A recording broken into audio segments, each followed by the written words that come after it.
Welcome, everyone, to the fifth day of the American Geographical Society's Geography 2050 Future of the World Ocean Symposium. Today, our theme is the changing boundary between human habitats and the sea. I'm Lawson Brigham. I'm a research professor at the University of Alaska Fairbanks and also co-chair of the symposium this week. Before we begin going through what we have planned for today, I wanted to remind you to look at our website. Please look at our website and take a look at the questions we have. We have a little quiz each day, and answering a question about the oceans should be useful for your knowledge and increasing your knowledge of the ocean. I first want to recognize our partners, long-term partners in Geography 2050, a series of symposia hosted by AGS, usually in New York, but of course this week virtually. And our sponsors, our many sponsors who make this all possible, allow us to host this symposium for a large audience. We have a busy day today. We have two sessions, one on two panel discussions, one on the Arctic Ocean, and a second one on the coastal risk and resilience. We have two spotlight sessions and what we call two lightning talks or presentations, and we have a book review, a book interview of a prominent author. The book title for today is The Ministry of the Future by noted author Kim Stanley Robinson. And I hope that you might take the opportunity during the week and today, our final day, to donate to the AGS. You can use our website, geography2050.org, and we'd appreciate any donation that you can make to keep these educational programs ongoing. Now it's my pleasure to introduce today's session and panel on the Arctic Ocean. I'm very hopeful that you'll participate with us and listen to some experts on the Arctic. Thank you.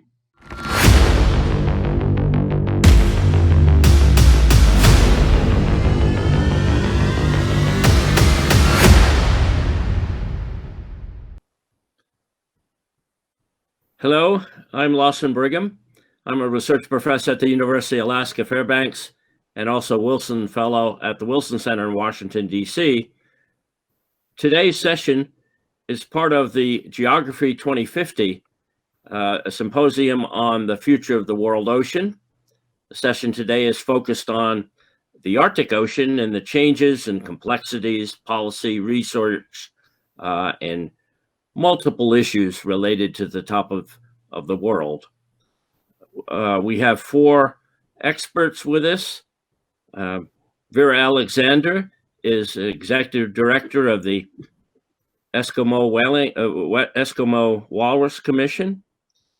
She is Yupik, Alaska native from St. Lawrence Island, who lives in Nome, Alaska. She was a member of the Arctic Research Commission, a presidential commissioner.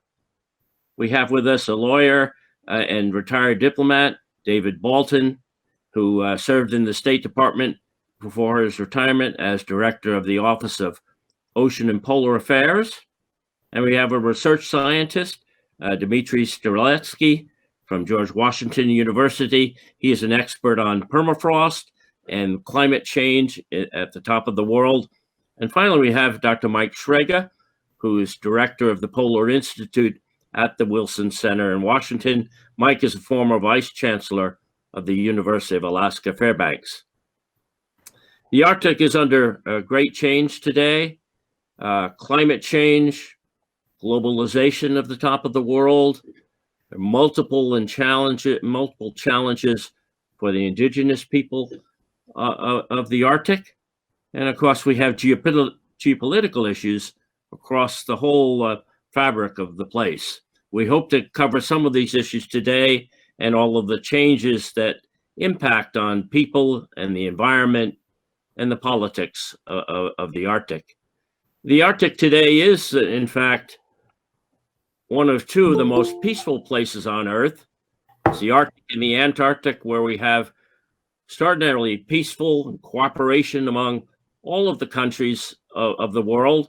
At the top of the world, we have 8 Arctic states, and they have great cooperation among themselves and among other non-Arctic states around the planet. The great changes, the climate change at the top of the world is extraordinary, profound, and that impacts on everything, every way of life at the top of the world. So we'll begin a series of presentations. We'll begin first with our native representative, Vera Metcalf. Vera? Well, thank you for the opportunity to speak at the American Geographical Society's Fall Symposium, which is my first time. But it is really an honor to share this panel with such a very distinguished gentlemen. So, ikamsi kayo vikamsi. This slide that you see is a background for the Eskimo Walrus Commission, which was, it's a tribally authorized organization representing 19 coastal Alaska Native communities, all the way from Utqiagvik in the Chukchi waters down to Bristol Bay region. So it's a large region, but it was formed in 1978 by the communities to represent the interests with the Department of Interior's Fish and Wildlife Service, which has actually a management responsibility to the Pacific walrus. So we have been an active proponent of the 1994 amendment to the U.S. Marine Mammal Protection Act, which actually created cooperative agreements between agencies and Alaska Native organizations like the Eskimo Walrus Commission. Next slide. First, I would like to just say that my comments are my personal reflections and perspective based on what I've learned from my home on St. Lawrence Island, Alaska, from the family, my elders, and the indigenous knowledge experts, community members, and from my work through the years in cultural and language documentation and natural cultural resource management. So it is really my sincere wish to contribute an Arctic Indigenous perspective that is proper, respectful, and responsible to my family, my community, and the cultural values that have been instilled in me. Next slide. What I hope to convey is the intimate relationship Arctic Indigenous communities have with their land and waters. I'll begin by saying that I honestly have a difficult time applying the phrase boundary between human habitats and the sea to our lives on St. Lawrence Island in the Bering Strait. Our relationship of the interconnectedness of our island and our waters with ourselves and the gifts they provide doesn't really involve a boundary. Next slide. Like all Indigenous people in the Arctic, I believe that my home on St. Lawrence Island and the waters, the land that is involved are the most wondrous, special, and sacred place on Earth. For thousands of years, my ancestors on this island thrived in this type of environment, even when there were periodic climate changes and sea ice changes throughout the millennia.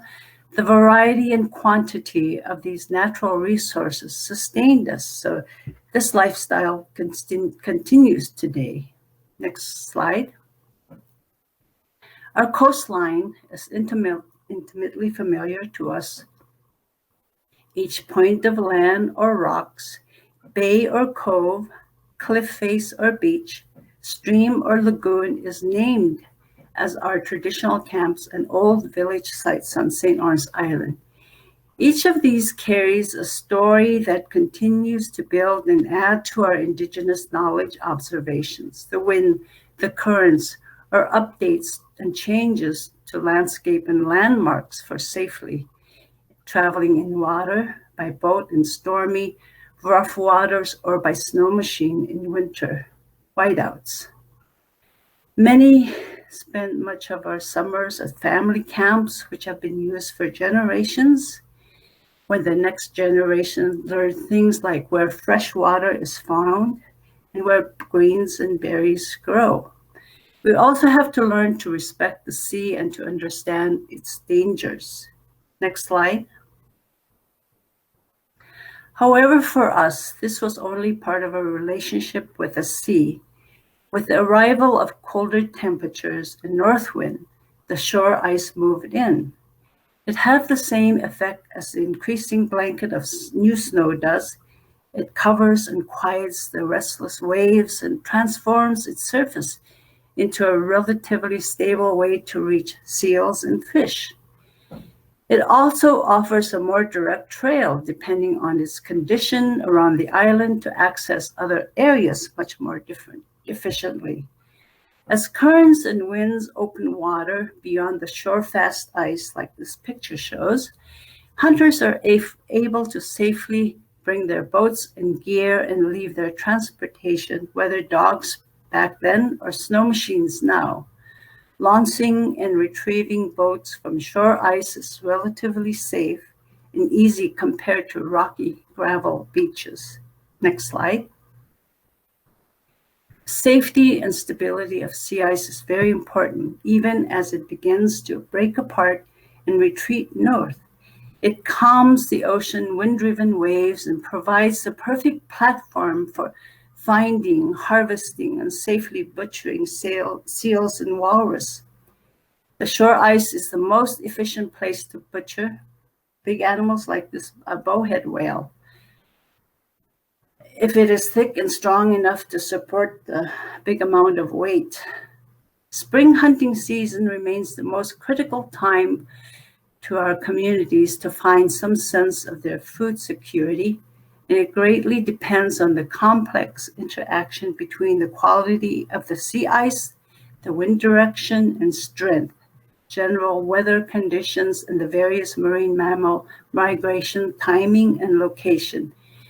We are and always have been absolutely dependent on this intimate relationship with our waters and sea ice.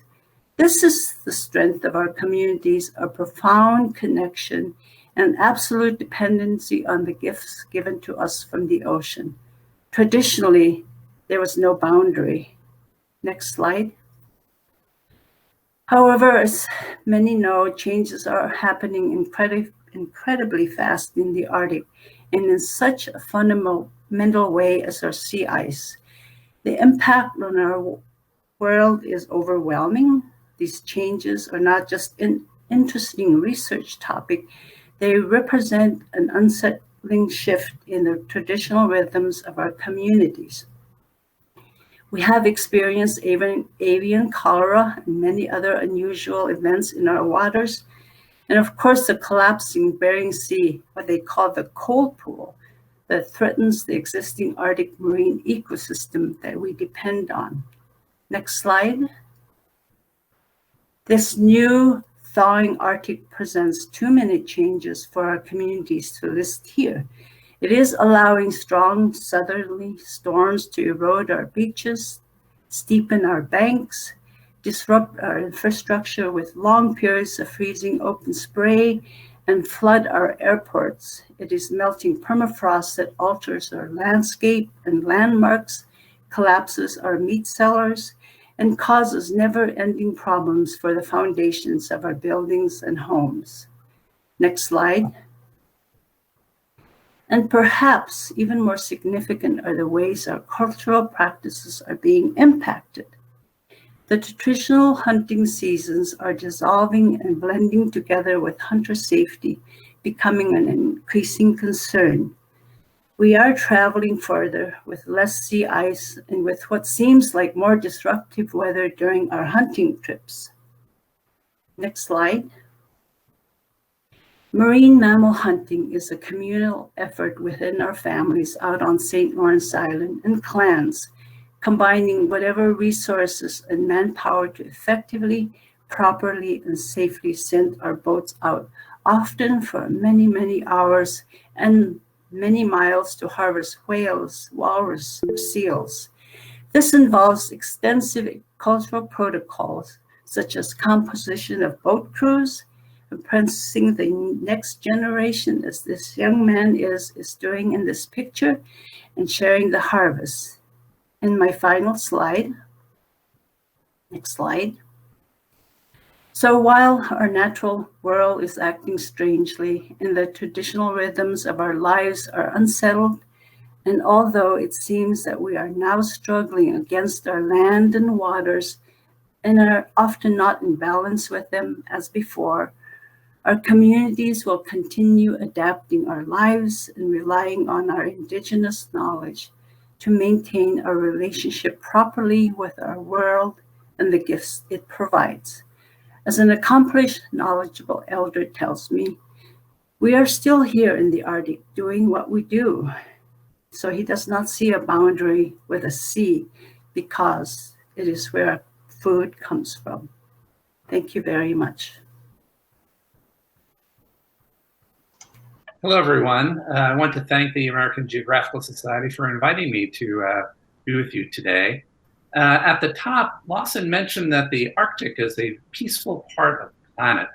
And one piece of evidence about that is that in the last 10 years alone, there have been 5 international agreements, binding agreements, treaties, negotiated and signed that relate to the Arctic region, most of which relate to the ocean part of the Arctic. I will focus on only one of them today, perhaps the most unusual one, an agreement about fisheries in the Central Arctic Ocean. Next slide, please. You need a sense of the geography of this part of the planet.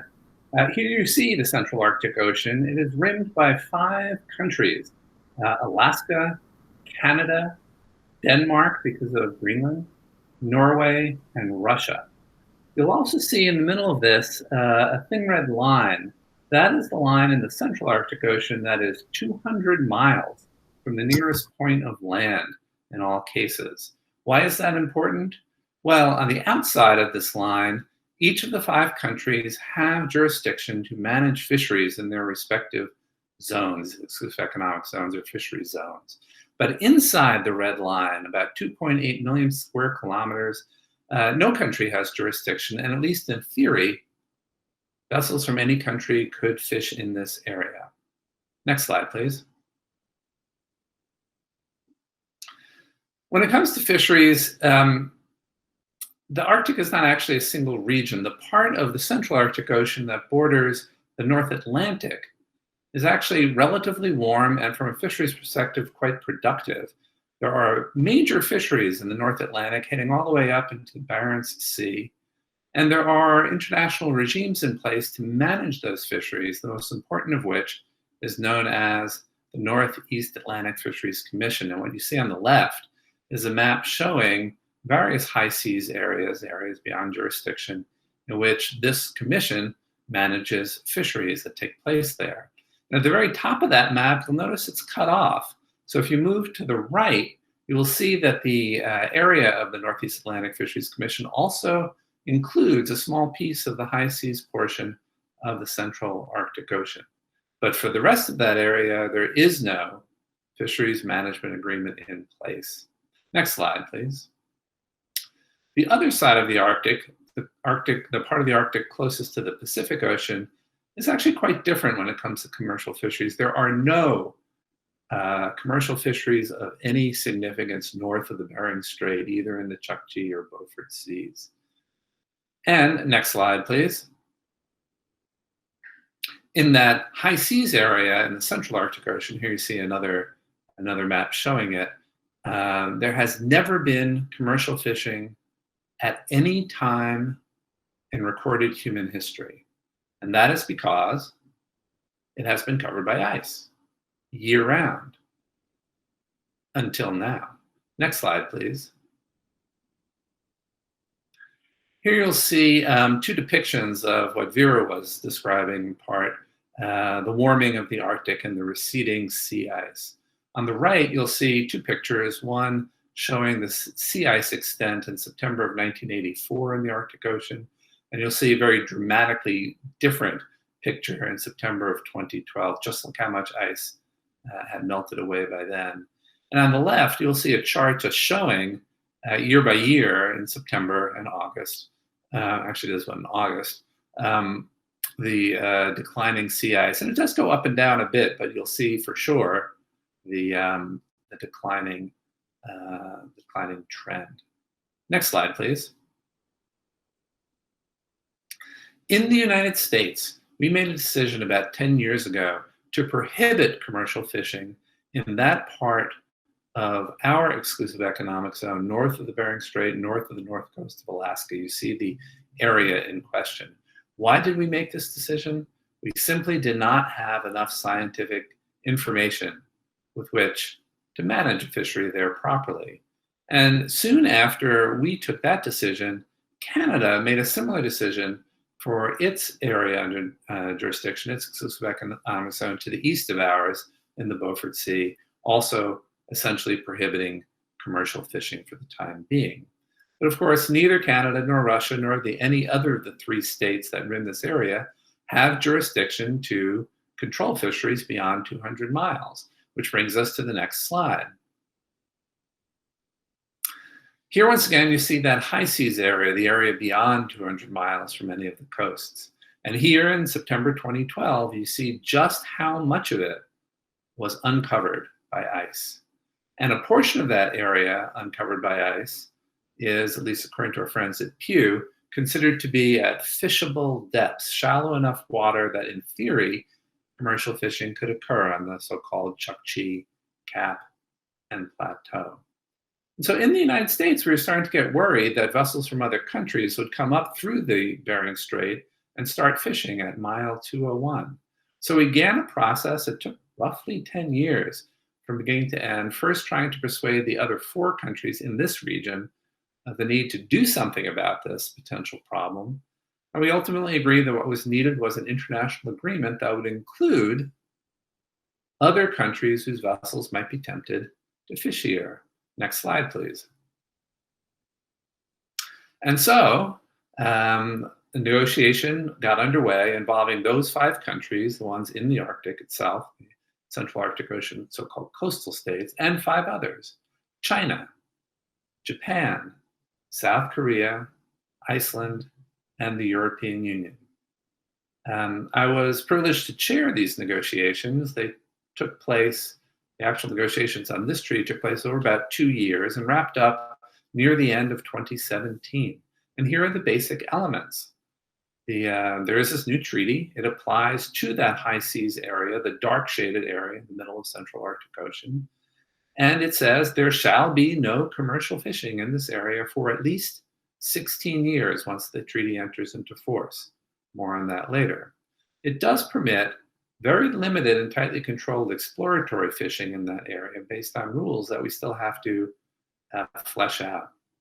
The other major commitment in the agreement is that all 10 will jointly develop and operate a program of scientific research and monitoring, trying to figure out how this area is changing, particularly as it may relate to the possibility of fisheries in the future. The 10 parties will make all decisions by consensus. And this treaty may be the first one in history that commits to include Arctic indigenous people in its implementation and to incorporate indigenous knowledge into the decisions that are made. Next slide, please. So where do things stand now?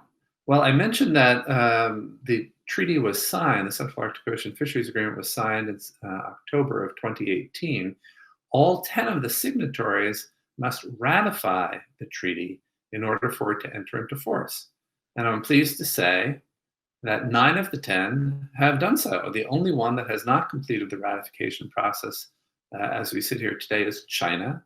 And China has said that it is moving forward with ratification. It got slowed down because of the coronavirus, but does intend to ratify the treaty. It will enter into force. Once it does enter into force, it will be in force for at least 16 years, and it will be automatically extended for 5-year increments unless any country decides that objects to that, in which case probably some new negotiation will take place to create a different kind of agreement, one that might manage on a sustainable basis fisheries in this area. Anyway, that's a quick once-over lightly of a kind of a new and exciting agreement, one of 5 binding agreements for the Arctic, and the only one that includes countries from outside the region on an equal footing. Thanks very much. It is a great pleasure to be in this panel, and thank you for invitation. It's also my first time at AGS. And I think my major goal here is to balance a little bit the opportunities, which a lot have to do with opening of northern sea routes, declining of sea ice extent, with some of the challenges that may come with climate change on land. And a lot of those challenges have to do with presence of permafrost, which holds a lot of infrastructure, a lot of various settlements, and a lot of problems associated with further development of those regions. So if you go to the next slide, I would like to show the basic permafrost map that shows that permafrost is actually a very common phenomenon. It is, in fact, underlies almost a quarter on northern hemisphere, terrestrial hemisphere, and also we see that map shows some of the subsea permafrost. That's a permafrost that is result of much colder climatic conditions when during glacial maximum, large areas of Arctic shelves were exposed to very cold atmospheric temperatures and they were freezing to a great depth.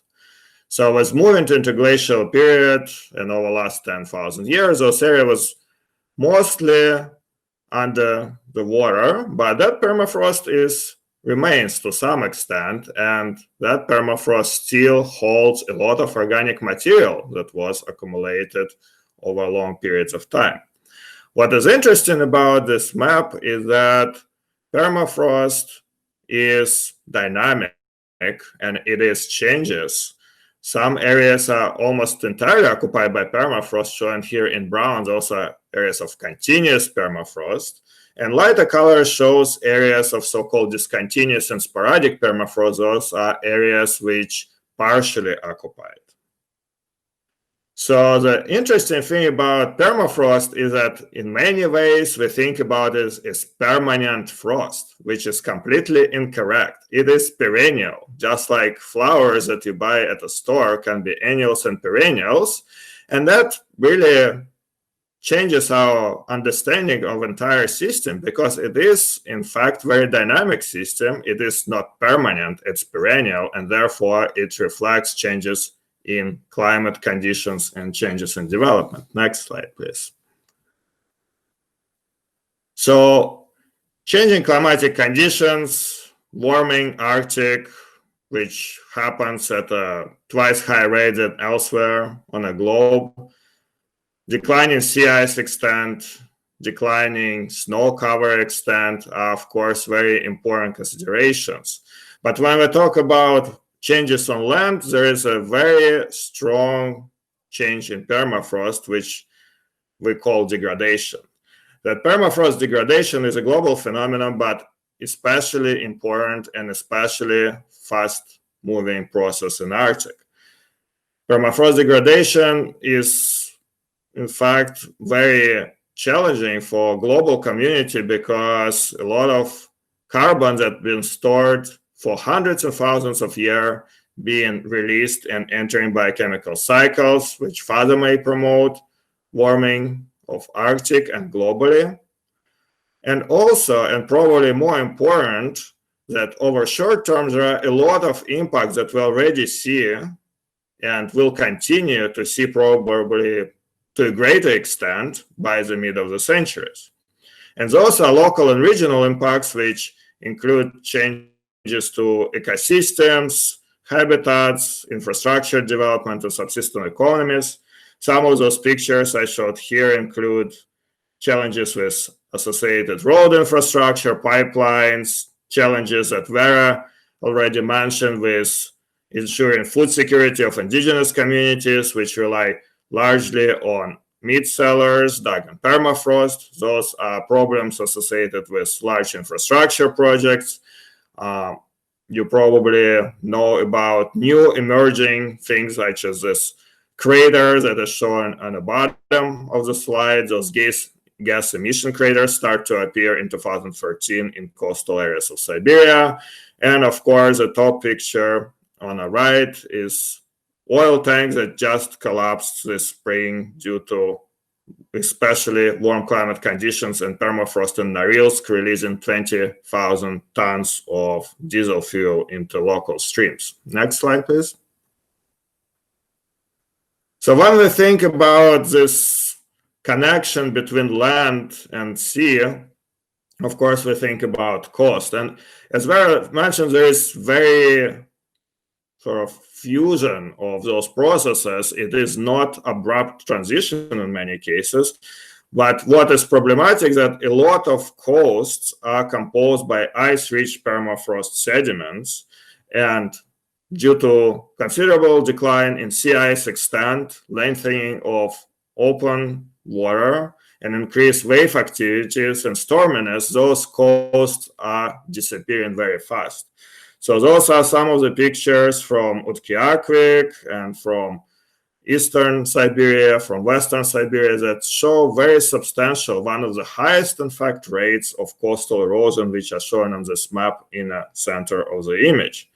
And of course, those processes not only change the natural conditions, input large amounts of organic into the sea, but also challenges infrastructure and subsistence of those who live along the coast. Next slide. Over a long term, we can even think about other geopolitical implications. So this is a map from Yakutia, Sakha Republic, from end of 19th century, which shows some of the islands in Novosiberian archipelago that are not there anymore. They were eroded and washed away. In fact, some of the estimates, some recent estimates of rates of coastal erosion suggest that Russian Federation losing a land comparable to a small European country such as Liechtenstein on an annual basis. Next slide. This map shows one of the examples of how we can think about what's going to happen by the mid-century. So this is a map sort of for the mid-range scenario, sort of some of the implementation of Paris Accord. And you see that in green are the areas that would remain occupied by permafrost, and those areas that in blue, those are the areas which would experience significant permafrost degradation. You may think that those are the areas that have pretty substantial development, and if you look at the next slide, you can see how existing settlements and existing infrastructure may be challenged by those changes.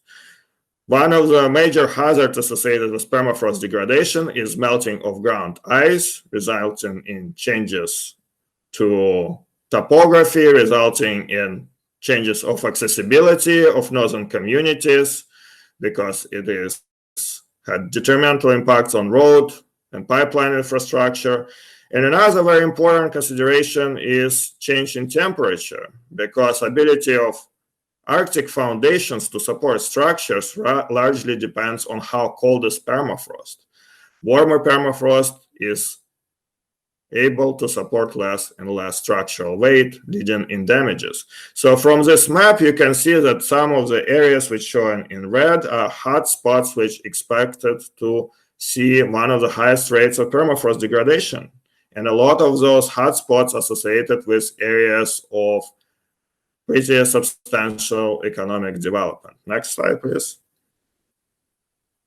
So I don't want to leave you with just a lot of kind of negative impacts of climate change that we can see by the middle of the century. There are, of course, ways to mitigate those risks and to minimize them. And of course, a lot of it has to do with future cooperation and knowledge co-production between scientists, indigenous communities, and local stakeholders. There is very little data that we have currently, monitoring data, which enables us to find those problems, right? So if we don't know there is a problem, we can address it. So that requires establishment of monitoring in natural conditions, and also, and more importantly, probably in settlements and industrial facilities, in order to help to prevent catastrophes such as Norilsk oil spill, which happened this spring. There is very little known about subsea permafrost, and this is a big storage of methane that has a potential to significantly influence climate change. This data that already there, it's very hard to get. There are a lot of companies, there are a lot of stakeholders that collect this data and they don't share it. So we need to figure out how to share and maximize the data that's already there.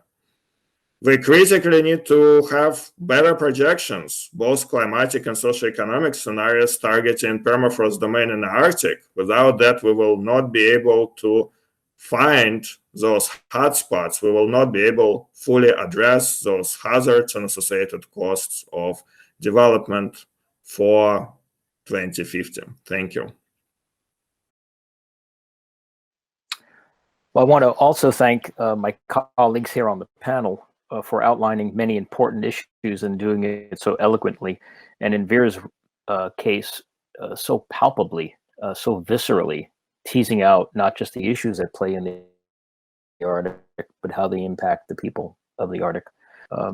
So thank you all, and also thank you to the American Geographical Society. As a geographer, I have a special attachment to this particular organization and audience. But also as a geographer, you know, I'm familiar with the fact that we need to study.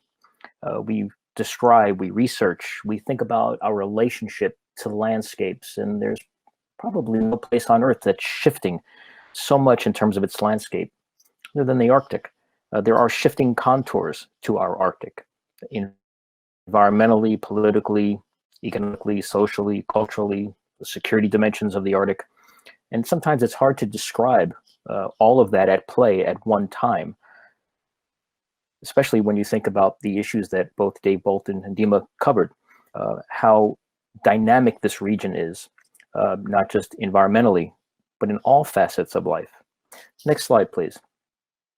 So I've been thinking about the Arctic, and it's a very big neighborhood, but a very small community with 4 million people above the Arctic Circle. When you go to meetings and you talk about the Arctic, or you're with your colleagues, they're usually small groups of individuals who've been working on Arctic issues for a very long time. But it's good to take this circumpolar perspective of the Arctic and think about all of the implications at play. And it's no longer an emerging Arctic. We hear about this often in the press, you know, the emerging Arctic. I'd argue that the Arctic has emerged. It is as every bit a piece of the geopolitical landscape, the cultural landscape, on and on, than any other region on the planet. In fact, it's become more and more important and more consequential over the last decade, and I would argue over the last 4 to 5 years, as we see such dramatic change that Dave has pointed out in the Arctic Ocean. Next slide, please. So I have thought about how we communicate the Arctic. How do we tease out the issues at play in the Arctic? How do we better communicate the Arctic? Why should anyone care about the Arctic? It's a very big issue. It's kind of like climate change. How do you describe to people who are worried about day-to-day life why they should care about all of the ripples and implications of climate change? Well, then why should anyone care about the Arctic? It's hard to describe this. It's hard to communicate it. So I came up with this conceptual framework called Navigating the Arctic's 7 Seas. Any nation state, any community, any region thinking about the future Arctic, in my opinion, must be thinking about how they best navigate what I consider to be the 7 large drivers, themes, issues at play in the Arctic. I think my colleagues here have touched on almost all of them. So as geographers, as we're thinking about the future Arctic, I would argue we should think about these 7 Cs. Next slide, please. The first C, as my colleagues have noted, is climate, the primary driver in the Arctic, right? The climate is warming, perhaps heating more than twice as fast, almost 3 times as fast as anywhere else on the planet. As Dave noted, the Arctic sea ice extent in September is its second all-time lowest. So Arctic climate change is real, it is rapid, and it is relentless, and it is reshaping our Arctic. So in thinking about how we conceptualize the Arctic, climate is the major driver. Next slide, please. Commodities. We hear a lot about oil and gas development, right? The Arctic holds over 22% or so of untapped oil and gas. Think about strategic minerals. Think about your cell phones and what goes into our modern day habits and livelihoods. Commodities, whether they're oil and gas or strategic or rare earth minerals, and fisheries more and more. Commodities are a major driver of what's happening in the Arctic. It's driving the narrative, but it's also driving politics. And our communities of the North and elsewhere, like colleagues in Asia, rely on the fisheries in the Arctic. That's why Dave's negotiated agreement is so important, not just to Arctic communities, but to global communities. Next slide, please. Related to commodities or commerce. As Lawson Brigham will often tell you, maybe there's probably no other place on the planet, aside from Greenland, perhaps, that if you're looking for a region that's emblematic of the New North, the Northern Sea Route would be one that I would argue is emblematic of the New North. Significant oil and gas development, direct foreign investment from China, ships, LNG ships being built in the shipyards of South Korea, moving Russian gas to Asian markets with Chinese investments. I mean, that to me, that's a globalized Arctic. So commerce through the shipping lanes of the Northern Sea Route down to the Bering Strait or over to Europe. It's not the panacea I've heard and read about in the press. It's not going to totally change the commerce and shipping activities of the globe, but nevertheless, it's an important component, and one certainly that the Russian Federation has invested a lot in economically and politically. So commerce is another driver that we would need to consider when we're thinking about the 7 unique drivers of the Arctic. Next slide, please. Connectivity. I'm not just talking about telecommunications, but that is incredibly important. Many months ago, the Wilson Center, along with our colleagues at the U.S. Arctic Research Commission and the Navy War College, held a 2-day program on COVID impacts in the Arctic, and almost every panel for 2 days noted the need for better, reliable, redundant, affordable internet connectivity in the North. There aren't digital divides in the Arctic. There are digital abysses in the Arctic. But that's not just internet.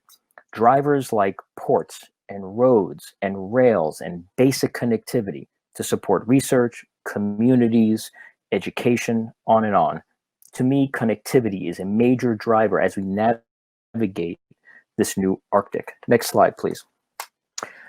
Of course, a lot of this comes down to our communities, right, of different types, all different communities in the North. Some very modern, some not so. All feeling the pressure of the other drivers, climate, the looking for commodities, trying to figure out how they can leverage a new Arctic to develop economically in their regions. But these are also communities under stress. Many villages in Alaska, maybe 3 dozen or so, at some point will have to relocate because of the coastal erosion that Dima talked about and other factors. But there's also another factor here at play in the smaller villages and regions throughout the Arctic, and that is that communities don't just want to sustain themselves, they would like to thrive. I know I don't want to sustain, I want to thrive. And so this is a discussion that's happening in these communities, not just about hanging on, it's about moving forward. So these are very dynamic discussions happening at a local level, regional level, nation level, and beyond, internationally. So our communities, it's an incredibly complex issue, one in which the 7 Cs all seem to come together on. Next slide, please. Cooperation. I think we've all touched on the amount of cooperation in the Arctic. It is still, quote unquote, a zone of relative peace. There is a hardline narrative out in the press and elsewhere to be expected. There are some real competition issues, which I'll talk about in a moment, but we should celebrate, reinforce, and advance the cooperation that happens from the Arctic Council perspective, to the IMO, to the Arctic Coast Guard Forum. There's a lot of discussion happening in the North. It's the tyranny of distance. There's also commonality of landscape and purpose and common foe in terms of environment. So cooperation happens on a big scale in the Arctic for such a small community. We should not miss that. In fact, between the United States and the Russian Federation, I would argue that the Arctic and the International Space Station are the two places where we actually talk almost daily, if not weekly, on issues that we both have in common. So we should celebrate that cooperation. I'd argue we should reinforce that cooperation going forward. And finally, the last slide. In navigating at least Mike Sfrage's Arctic 7 Seas is competition. We should be wide-eyed on this matter, but we should also be measured. So in my opinion, we do have competition in the Arctic, whether it's economic or militarily, governance structures. Of course, China has interests in the Arctic. Sometimes that narrative publicly is inflated, in my opinion. Sometimes it is not. But also other non-Arctic states have stake in the Arctic. They have equity. They have interest in the Arctic.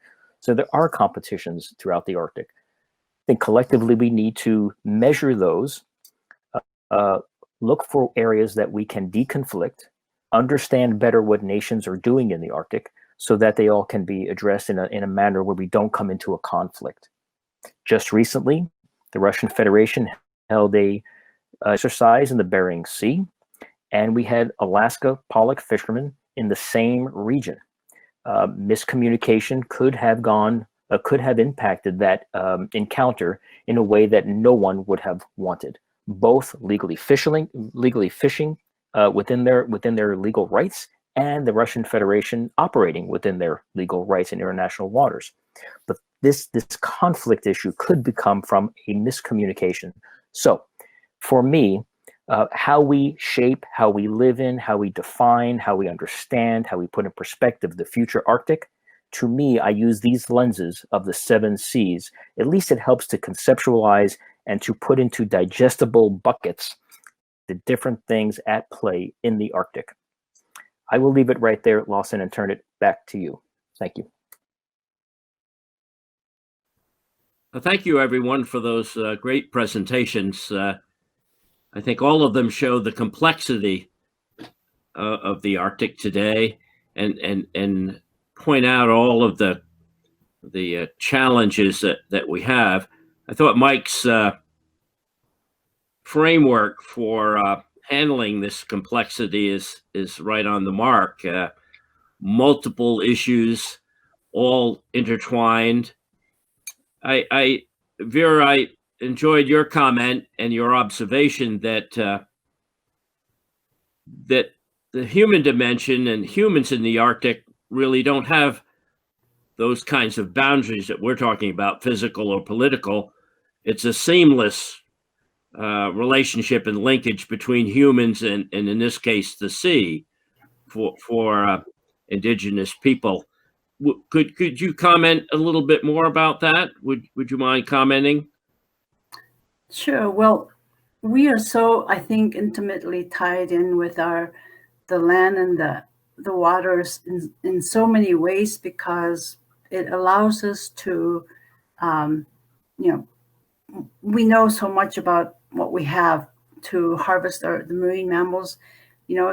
Our hunters are able to travel long distances and get back safely. That's what matters to us. And they often travel on land to find other resources that will feed our families and friends and neighbors. But I think it's this intimate interconnectedness that we have with our environment. It's what we call isla in a Yupik language. It's because we know this environment so well, and we hope that it remains that way for a long time. So I hope that answers your question. Oh, yes. Thank you very much. Excellent perspectives on it. Very helpful. Let me switch to the resource question. Mike talked about it, and Dave did, and as well as Dima. There are other resources, of course. We talked about fisheries and oil and gas, but the top of the world, the Arctic is an extraordinary storehouse of things like iron ore and zinc ore. In Alaska, we have the largest zinc mine in the world, and that zinc ore is carried to markets throughout the Pacific and British Columbia, down to East Asia. In the Canadian Arctic is one of the largest storehouses of high-grade iron ore, and that can be carried to European markets nearly year-round. So there is a focus in the press on energy, particularly oil and gas, but in the longer term, through the century, these other resources have great value to the world. And there is one wild card that has been looked at, and it's actually fresh water. Any of the panelists have any comments about the potential for these resources and their development?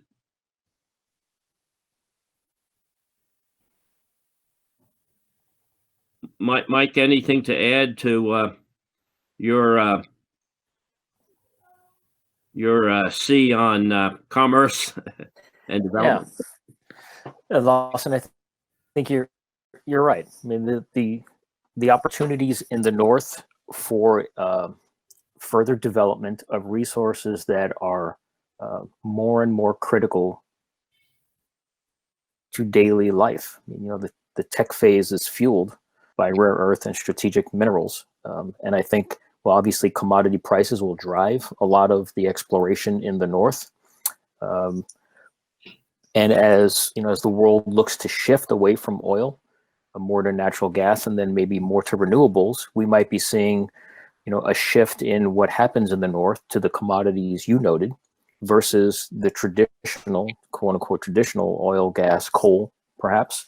I will defer to Dave on many of these things, including, of course, the fisheries. But I also do think that there is potential for regional, use this in the right way, exploitation of fresh water, Greenland in particular, where there's already interest from outside companies, corporations, and other interests in ways in which they can effectively, sustainably export fresh water from Greenland.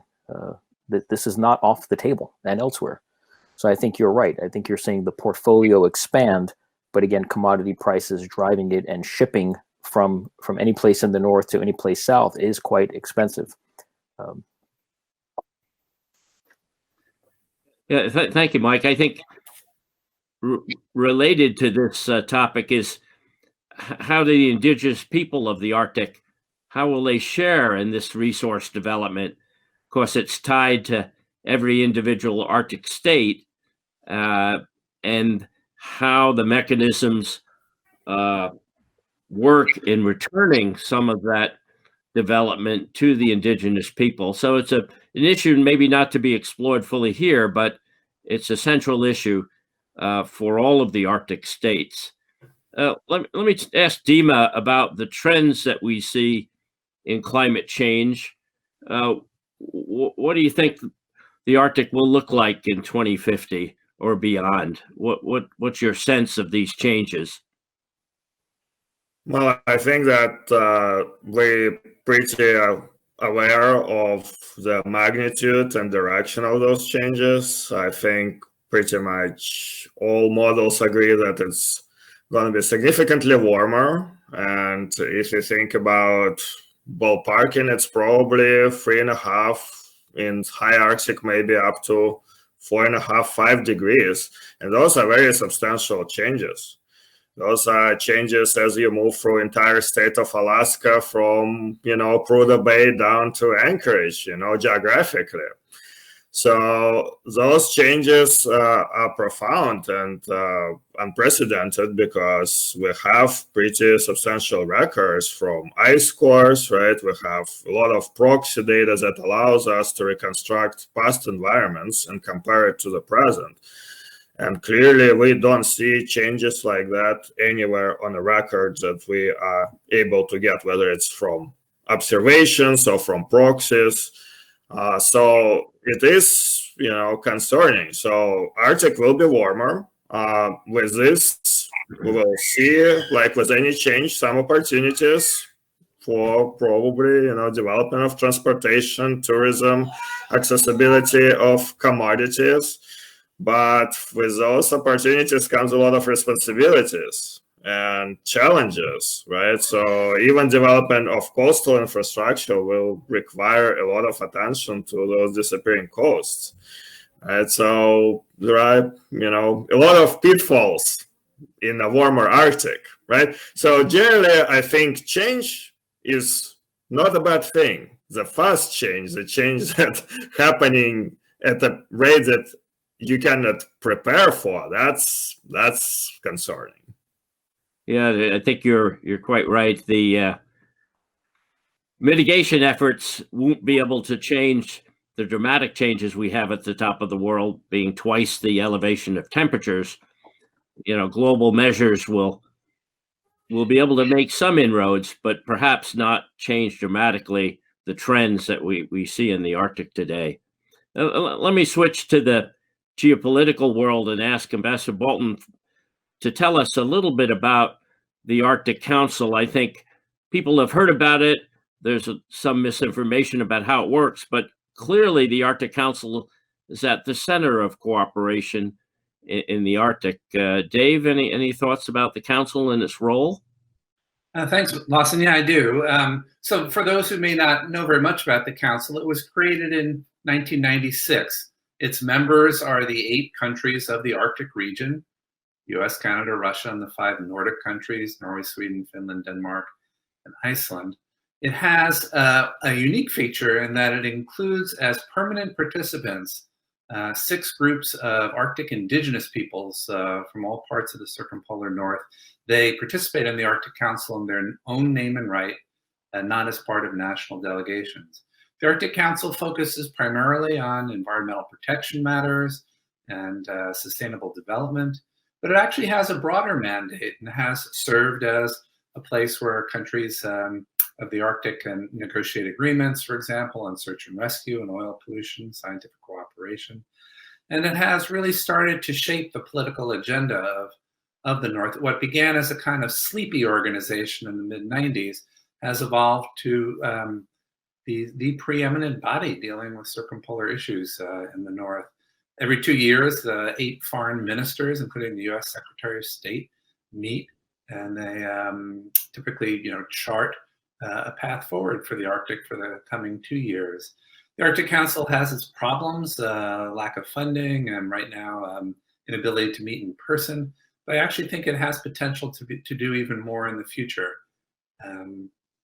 even though it doesn't have what lawyers would call legal personality. It is a flexible and cooperative body. I think it's a real benefit. If it didn't exist, we would have to create it. Thank you. Yeah, great. A question for everyone. Do you see this region as an area of tension and conflict in the future, or more as a peaceful region? It's a difficult and complex question to answer, but maybe we could have a short discussion. Anyone want to jump in? Well, I wouldn't mind starting, but I bet everybody has some idea. The Arctic has been a very peaceful and cooperative region since the end of the Cold War. But it is true that of late, the last couple of years in particular, new tensions have arisen. There's talk about great power competition coming into the Arctic, some of which is real, some of which is overhyped. Military-to-military cooperation between Russia and the other countries ended with the invasion of Crimea and other frictions between the countries. And yet we still have a great deal in common in the Arctic, and we need to continue to find ways to work together as we have in the past. Whether we'll be able to do so remains to be seen. Those are my 2 cents. Oh, yeah. Thank you. And anyone else want to weigh in? This is Vera. Yes, the Inuit Circumpolar Council during the Utqiagvik 2018 declaration, one of the things that they mentioned was that Arctic be a free, peaceful region. But here in our region, Bering Strait, it's an international strait. Across is Russia, but we have on St. Lawrence Island, we have clans and relatives and friends across our neighbors. So I would hope that it remains a peaceful, free environment for, because of our close connection to our neighbors too in Russia. Yeah, I would add to that, Vera, thank you, that cooperation, particularly between the United States and Russia on practical maritime issues, has been quite strong over many decades and continues to this day. The two countries cooperate on important maritime issues at the International Maritime Organization, and then at the local regional areas, adjoining areas in the Bering Sea, they cooperate almost every day on an operational level. So I think there are certain different levels of cooperation and security issues that are sight unseen, but hugely important to the Arctic. Mike or Dima, you want to weigh in? Yeah, I'll second everything that was said above. I think it's has been since Cold War and continues to be a very great example of cooperation between countries and other actors, including various indigenous bodies. And I applaud Arctic Council for that. I think it's a great model that should be considered in other locations.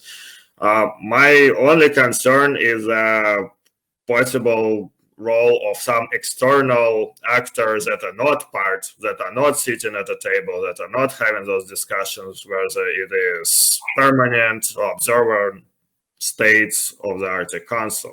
So there is a lot of instability. So moving towards, if you look 2050, there may be some, I think it's important to consider broadly other actors and not just those who are directly involved in the Arctic as well.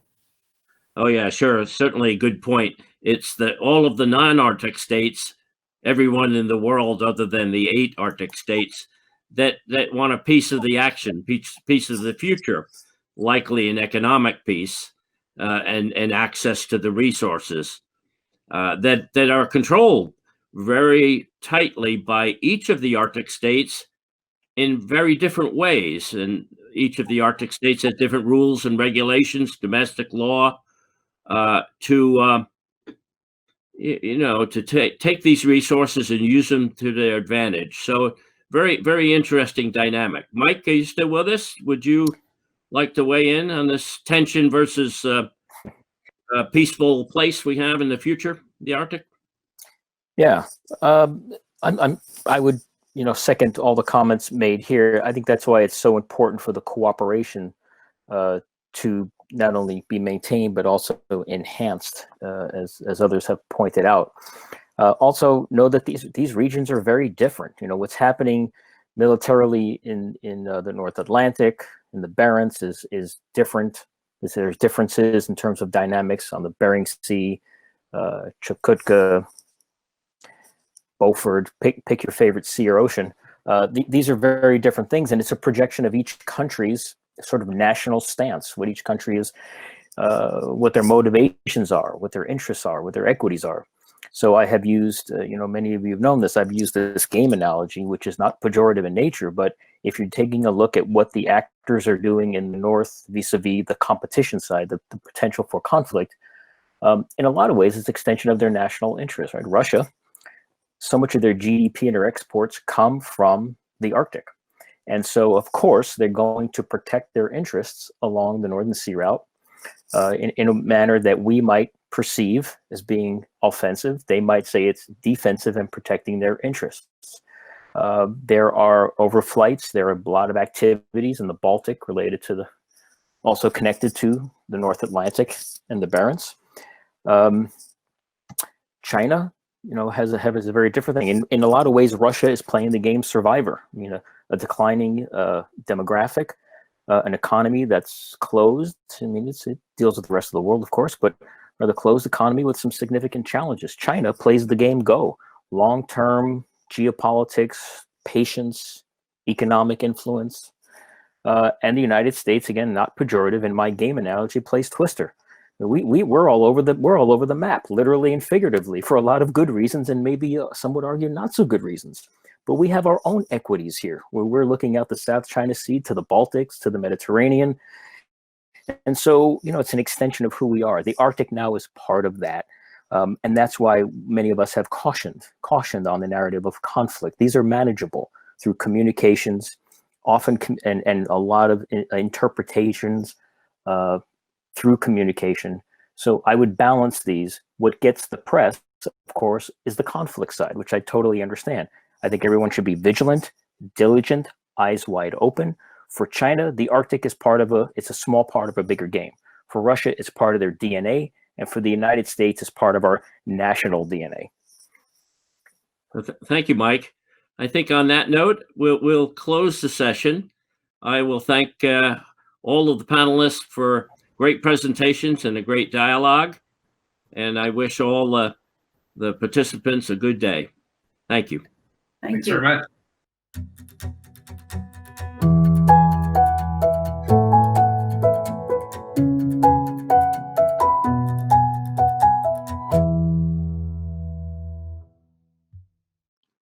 Thank you, Lawson, and your panel for that terrific discussion. And now we ask AGS President Emeritus, Dr. Jerry Dobson, to return with his colleagues, Dr. Gaia Galassi and Dr. Giorgio Spada, to talk to us about their theory of Aquaterra and how it explains the first stepping stones to America. Jerry, Giorgio, and Gaia.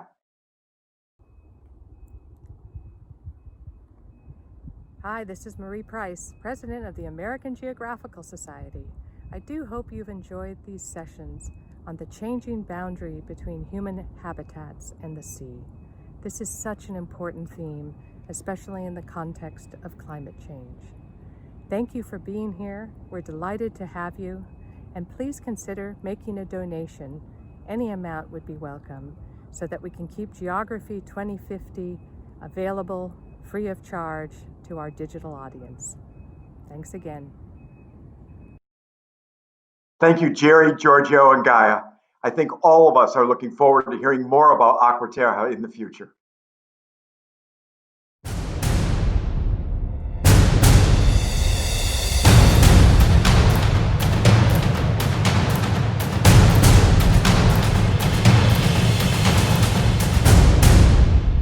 Hi, I'm Jerry Dobson, President Emeritus of the American Geographical Society. I want to introduce my co-authors, Giorgio Spada, Professor of Physics at the University of Bologna, and Gaia Galassi, Postdoctoral Fellow at the University of Urbino Carlo Bo. We're going to speak today about Aquaterra and the first stepping stones to America. We'll begin with Aquaterra as a global feature, primarily from an article we published in the Geographical Review in 2014. Then we'll shift to global choke points in Aquaterra, our most recent article, which focuses on travel, transport, and trade at the last glacial maximum, the time when sea level was lowest and glaciers were at their greatest extent. And finally, we'll show you our new findings in the Bering Sea, an archipelago never known before that existed from 30,000 years ago to 8,000 years ago. This slide, this graph, shows sea level over the past 140,000 years. I want to point out a few dramatic things about it. First, that the only time sea level has been as high as it is today are today and 120,000 years ago when the first modern humans appeared. And if you look at the peaks of sea level over that time, there was an uninterrupted period of 105,000 years when sea level was 25 meters lower than it is today. For 59,000 years, it was 68 meters more deeper than today. And for 35,000 years, it was 85 meters lower than today. If you go down to 100 meters, it was at that depth 12,000 years, twice the time span of all recorded history. And all of those ended in the last 20,000 years, about 10,000 years ago. So that is Earth's greatest scientific clue regarding its human origins, evolution, and cultural development. We can even see hints of the origins of warfare, for instance. If people are constantly having to fight for new territory to replace what's being taken, or they're attracted to new territory because it's first appearing as sea level falls, it forces them to fight one another. And that must surely had an impact on our later cultural tendencies. In fact, it may be hitting at adaptability itself. If people are constantly changing from smaller and larger spaces, from cold to hot temperatures, from having to move around globally, that could explain why we are such an adaptable species.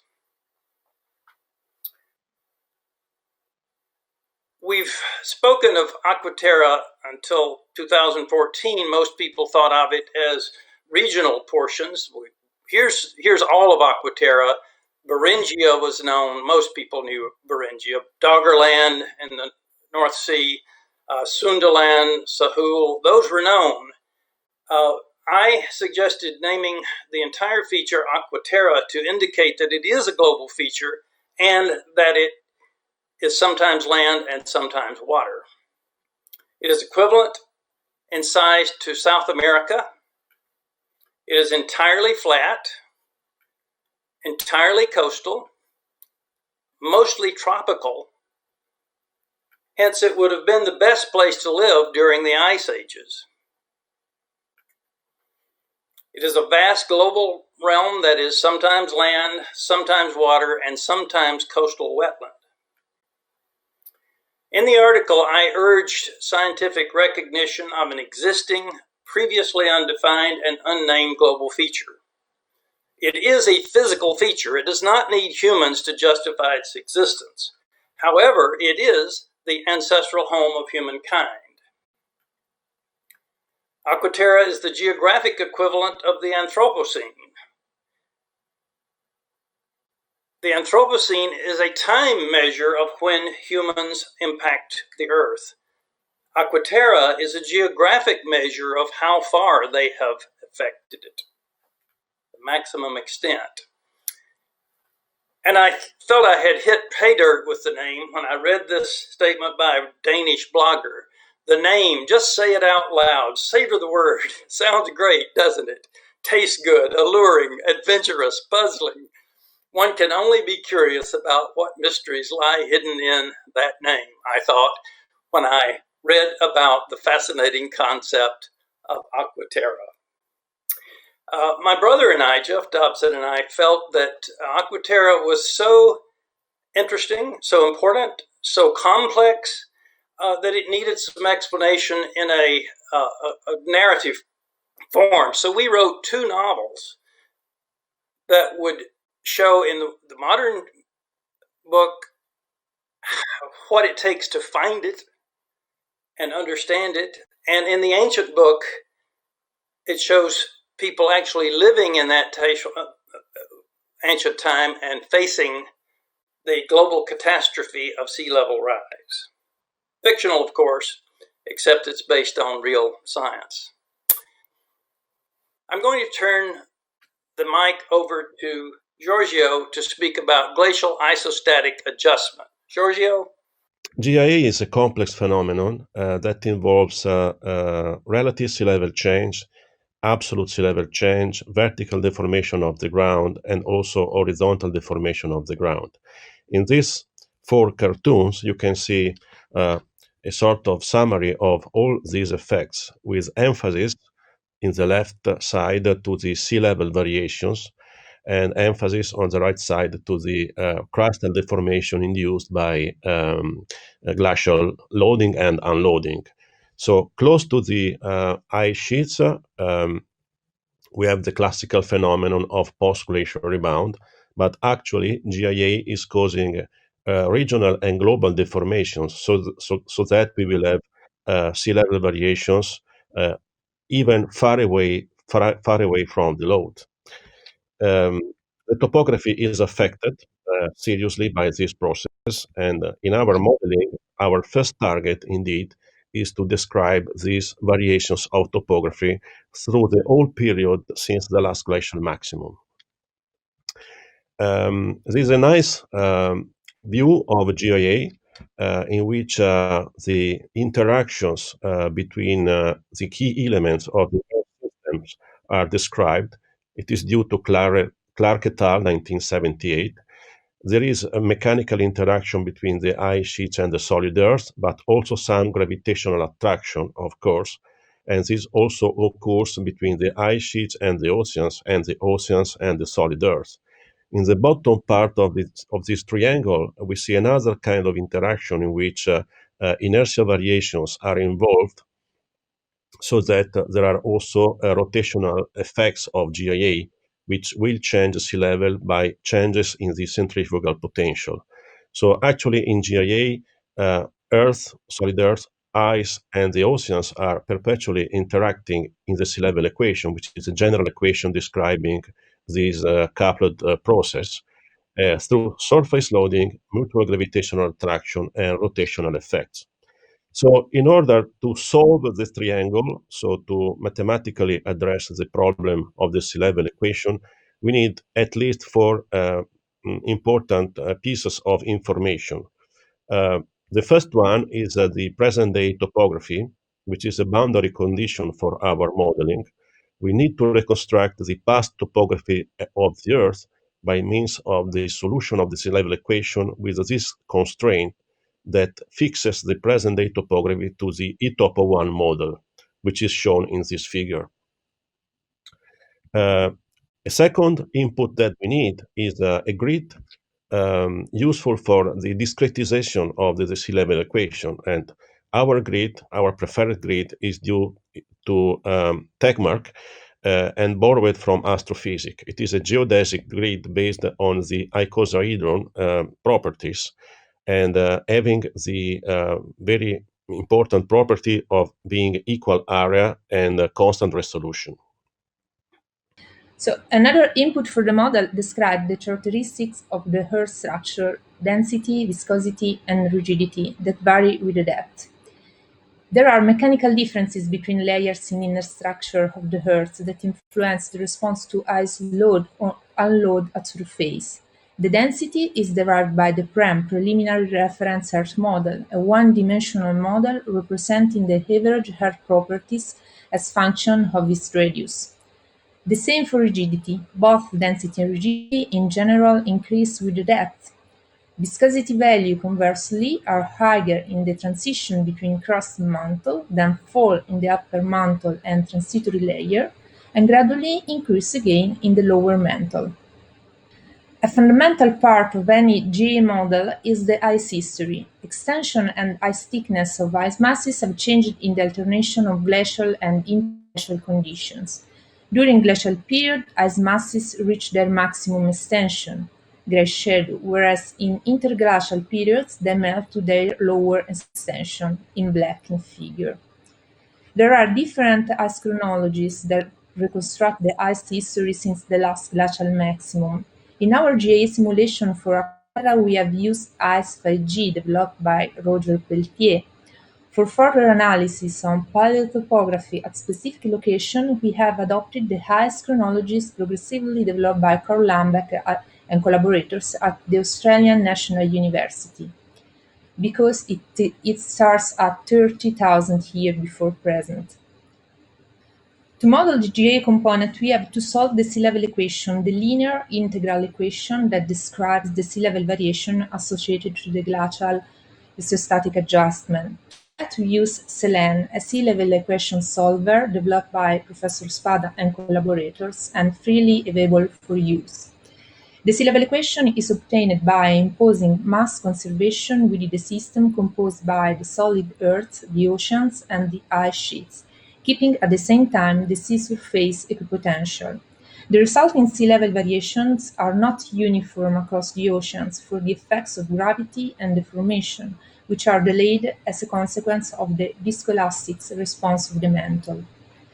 The paleotopography is reconstructed using an iterative approach, and the present-day topography is constrained by eTopo1 at 1 arc-minute resolution.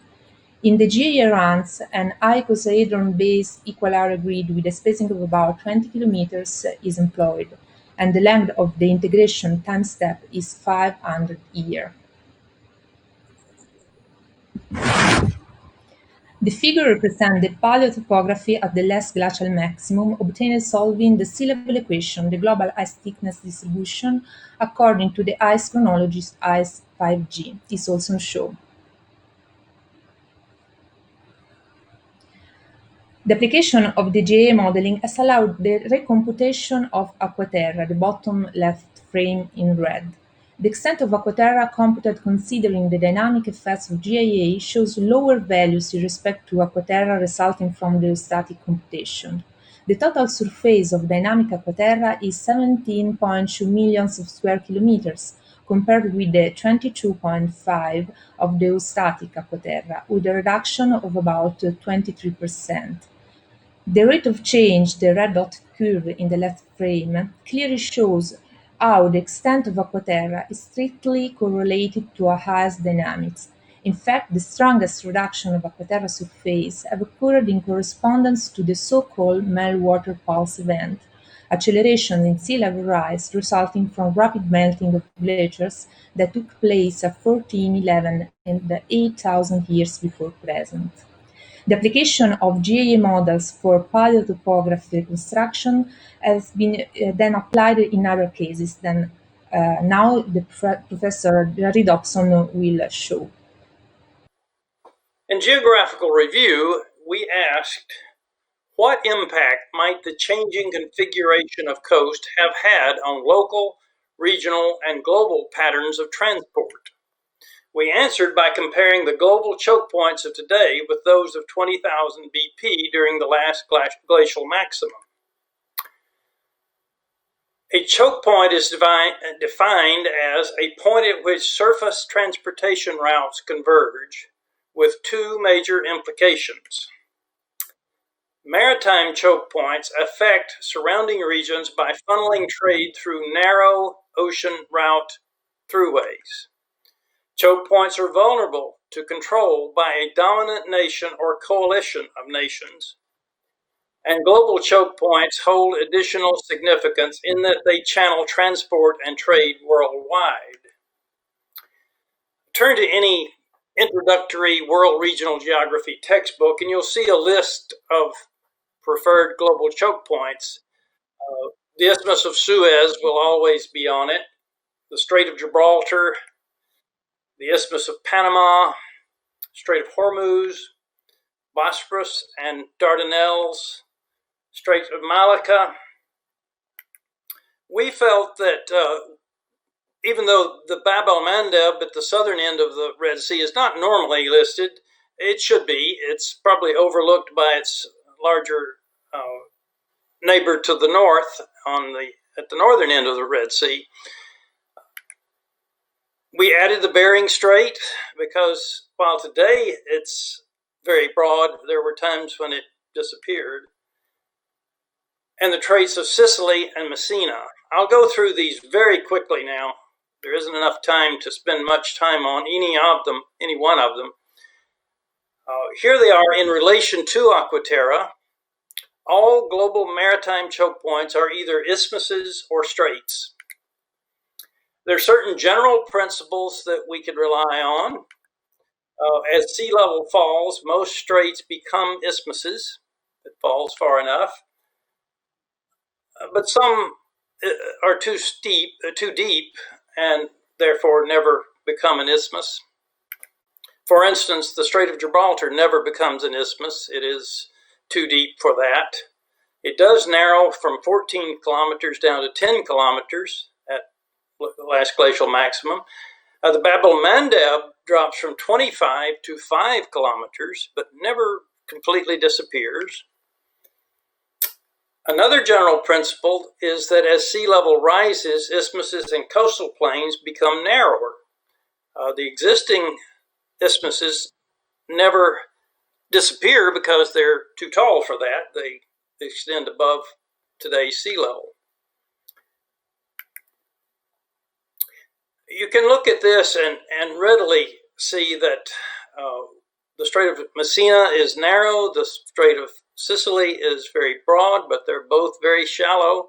And if sea level fell deep enough, the Mediterranean would turn into two separate seas. In the past, there were people who believed that it happened. We found that it did not happen.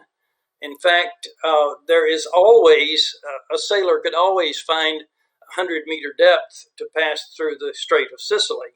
Strait of Messina does close, but Sicily does not. The Strait of Malacca did not exist, 1,000 miles long, and it disappeared to become dry land. When that happens, the detour to go around it is quite long because of more aquaterra. A trip from Sri Lanka today, if we had to bypass Malacca, would be more than 1.5 times as far from Sri Lanka to Taiwan. The Strait of Hormuz did not exist. In fact, the entire Persian Gulf did not exist.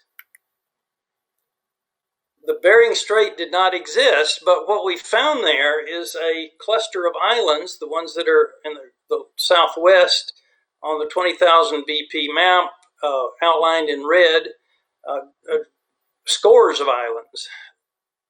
And we named that the Bering Transitory Archipelago. The Isthmus of Panama was 2.25 times as wide as it is today. The Isthmus of Suez was 3.5 times as wide as today. And that would have been enough to cause anyone traveling from the Red Sea to the Mediterranean to consider other routes. There are 4 alternatives on the Nile, one from Suakin to Wadi Halfa, which was very popular during the Middle Ages after sea level had risen, and Foul Bay to the first cataract of the Nile, 300 kilometers by land, 1,000 by water. But we know that became a popular route later and should have been popular when sea level was lower. The town of Berenice there might have become the crossroads of antiquity.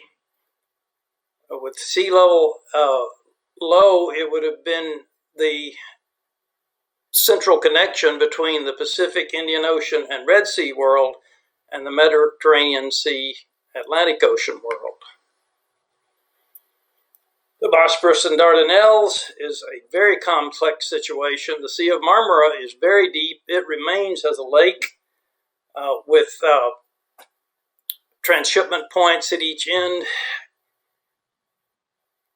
The distance goes from 350 today down to 300 today down to 350 kilometers by freshwater river with lake. At dry times, it may have been no river, but there might have been an incentive to divert to the Gulf of Saros, which would create a different exit over there. Well, does it matter? How much maritime travel, transport, and long-distance trade existed 20,000 years ago? Were there any boats? Was there any cargo? Was there any transport of cargo by boats? If so, how can ports and settlements be recognized today? We had to deal with all these issues. We satisfied ourselves that it does matter. I'm not suggesting that you trust us just on our word. I'm suggesting that if you are troubled by these questions, please read our Geographical Review paper, which explains what is known about all these issues. Let's take one of those global choke points and see how important it is in that place. The Bering Strait. Science writer Finn Montaigne recently wrote in Smithsonian, one of the greatest mysteries of our time, when humans made the first bold journey to the Americas. The oldest sites in America, at one time, they were Clovis sites identified by fluted points about 13,000 years ago. And about the same time, other scholars discovered an ice-free corridor that was in the 1930s. And so these became a matched pair. It was believed that the Clovis people were the first to come across, and they did so via the ice-free corridor. They were a matched pair for 70 years or so. Now, at AGS, we can take some pride in the fact that the very first article ever to raise the name ice-free corridor was in the Geographical Review in 1935. The problem with Clovis first via the ice-free corridor was that human sites in the Americas got older and older, and soon were much older than the ice-free corridor itself. In fact, recently it was announced that there were humans living in a cave in Mexico 26,000 years ago, perhaps even 31 to 33,000 years ago, doubling the amount of time that humans have been in America. So scholars look for other alternatives, and one very popular, I would say the leading theory today, John Erlandson and his colleagues suggested that a coastal route might have been aided tremendously by kelp forest, so that there would have been enough nutrition. That had always been a concern before. So the kelp highway hypothesis is very popular today. This is our animation of where kelp forest can exist. If you look, gradually changing over 30,000 years from a position way out. I'll show you on static maps. 30,000 years ago, the kelp highway would have been far out from today's coast. 20,000 years ago, it would have been pretty much the same area. By 10,000 years ago, it had moved much closer to today's land area. And by 8,000 years ago, it was against the shore, very close to the shore. Another problem was genetic. It turns out that genetic tests have found that North American indigenous people have much different DNA from East Asian indigenous people. If that was a quick passage, they would have had the same DNA when they got here. But the difference implies that it really had to be a very long sojourn, called a standstill, in Beringia. John Hoffaker said, "Where do you put these people where they cannot be exchanging genes with the rest of Northeast Asian population?" The term we use for that is occupants. How long did they occupy over time? In other words, occupants implies a duration. How long did they abide in the same area before moving on across? And that appears to be thousands of years. The word occupants is used by geographers, especially in the term sequent occupants. And if you look in Merriam-Webster today, you'll see the sample sentence comes from the Geographical Review. I want to refresh you for a moment on the landmarks in the Bering Sea. The Cape Navarin in the northwest is the tip of Siberia. It is 1,260 kilometers from there to the first crossing within the Aleutians at Cape Sarachev. And this animation shows how the landform itself has evolved over 30,000 years. Now, I'm sure you noticed that there were a lot of islands out there. At 30,000 years ago, most of the islands are in the western section or the middle section, very few in the eastern section. At 20,500 years ago, the last glacial maximum, you're beginning to see a few islands in the eastern section. By 10,500 years ago, just as the Bering Strait opened up, there are hardly any islands left in the western section. They're all in the middle or east. And then by 8,000 years ago, they've disappeared from there. So we propose a stepping stone hypothesis. Scores of islands were in place at least 30,000 years ago, poised to accept the migrants in the west and move them eastward, then force them to disembark in the east by 8,000 BP. It's like a giant conveyor belt. Migrants would have been trapped on islands long enough to account for the genetic drift in the Beringian standstill. Islands would have provided shelter, haul-outs, game. Kelp forests would have provided ample sustenance. Shores would have provided iodine and DHA fatty acids, which are necessary for brain development.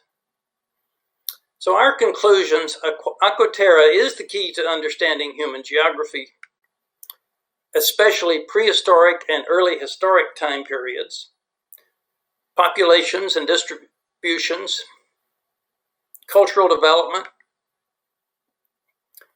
In turn, GIA reconstructions are crucial to understanding Aquaterra, and we feel it has served us well in studying choke points, travel, and first crossing to America.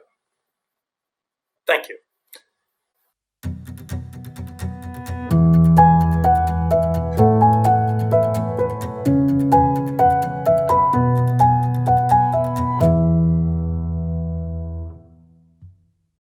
Thanks, Marie.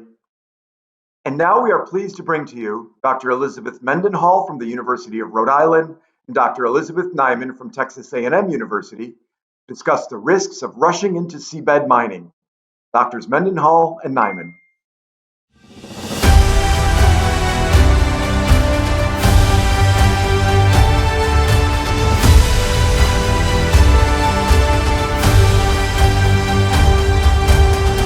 I'm Elizabeth Mendenhall. And I'm Elizabeth Nyman.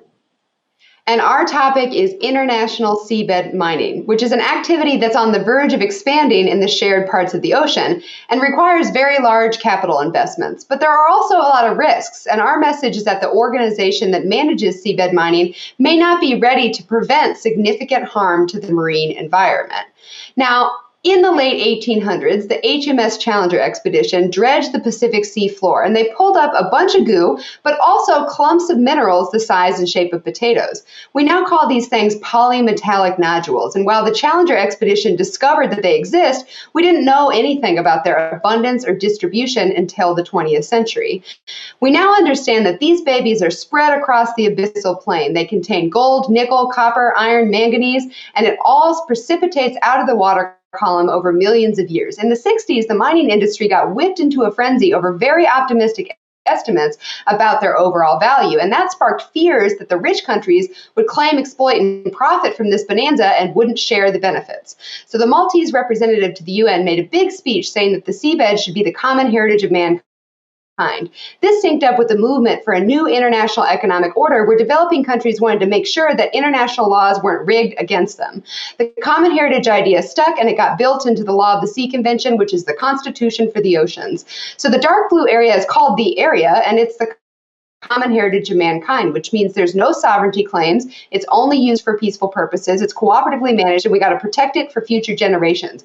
Most importantly, common heritage means any benefits have to be equitably shared among the international community, which is kind of controversial. The International Seabed Authority is based in Jamaica. It controls and manages seabed mining in the area. And if you ratify the Law of the Sea, then you're automatically a voting member of the Seabed Authority and can help create the rules to govern seabed mining in the area. The Seabed Authority was created in the 90s, but its big job is just beginning as we move from exploration to exploitation.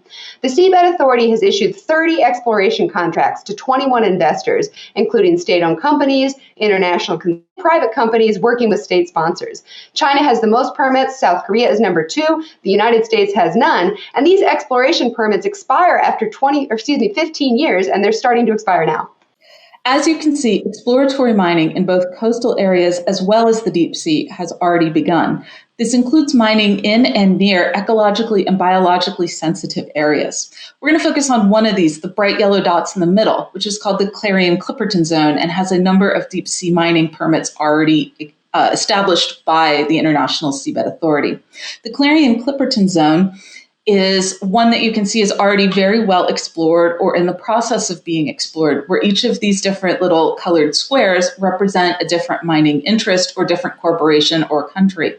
So you have these exploratory mining permits that are being engaged in by several people. However, what we don't have yet are fully legalized and set regulations in order to protect the marine environment. We have, as you see on the left, recommendations, but as you see on the right, we're still in draft regulations. So recommendations, yes, regulations, no.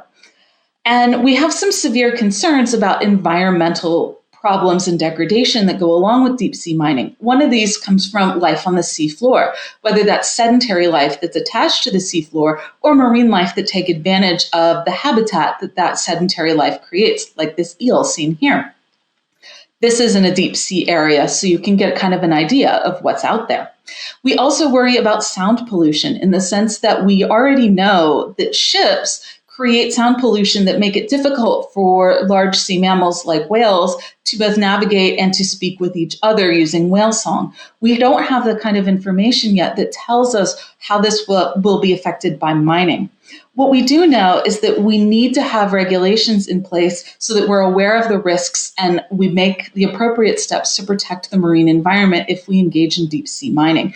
We mostly want to make sure that we see transparency. That is, if something goes wrong, that we all know about it. And the other thing we need to remember is that the United States is not a party to the Convention on the Law of the Sea, meaning we're not a voting member of the Seabed Authority. We can't file for mining permits under that, neither the U.S. government nor corporations, and we also don't get a say in the regulations that are being drafted.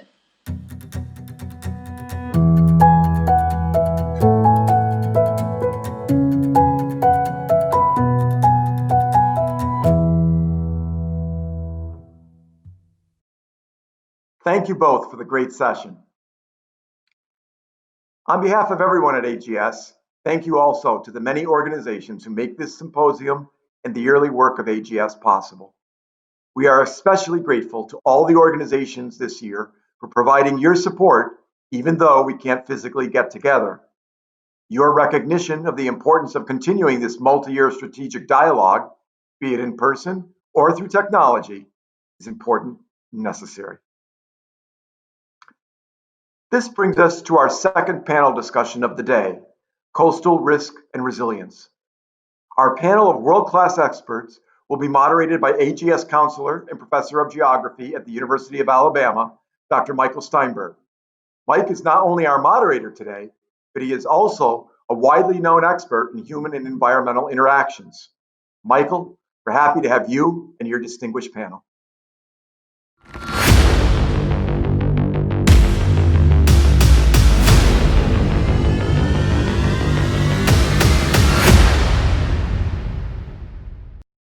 Hello, welcome to Geography 2050, the Future of the World Ocean. and this specific panel is Coastal Risk and Resilience. My name is Michael Steinberg. I'm a professor of geography at the University of Alabama. My research deals with coastal communities and fisheries in Central America and the Caribbean. So I'm especially looking forward to the speakers we have today that deal with everything from local scale mangrove analysis and deforestation to global measurements and informatics of environmental change. Our first speaker today is Mr. Steve Canty from the Smithsonian Institute. Thank you, Mike, and thank you to the American Geographical Society for the invitation. I'm going to give a brief overview of some important global trends in mangroves. And for those of you that don't know, mangroves are a diverse group of plants that are found along the tropical and subtropical coastlines and provide critical ecosystem services such as protection from storms and hurricanes, and are part of important climate change adaptation and mitigation strategies.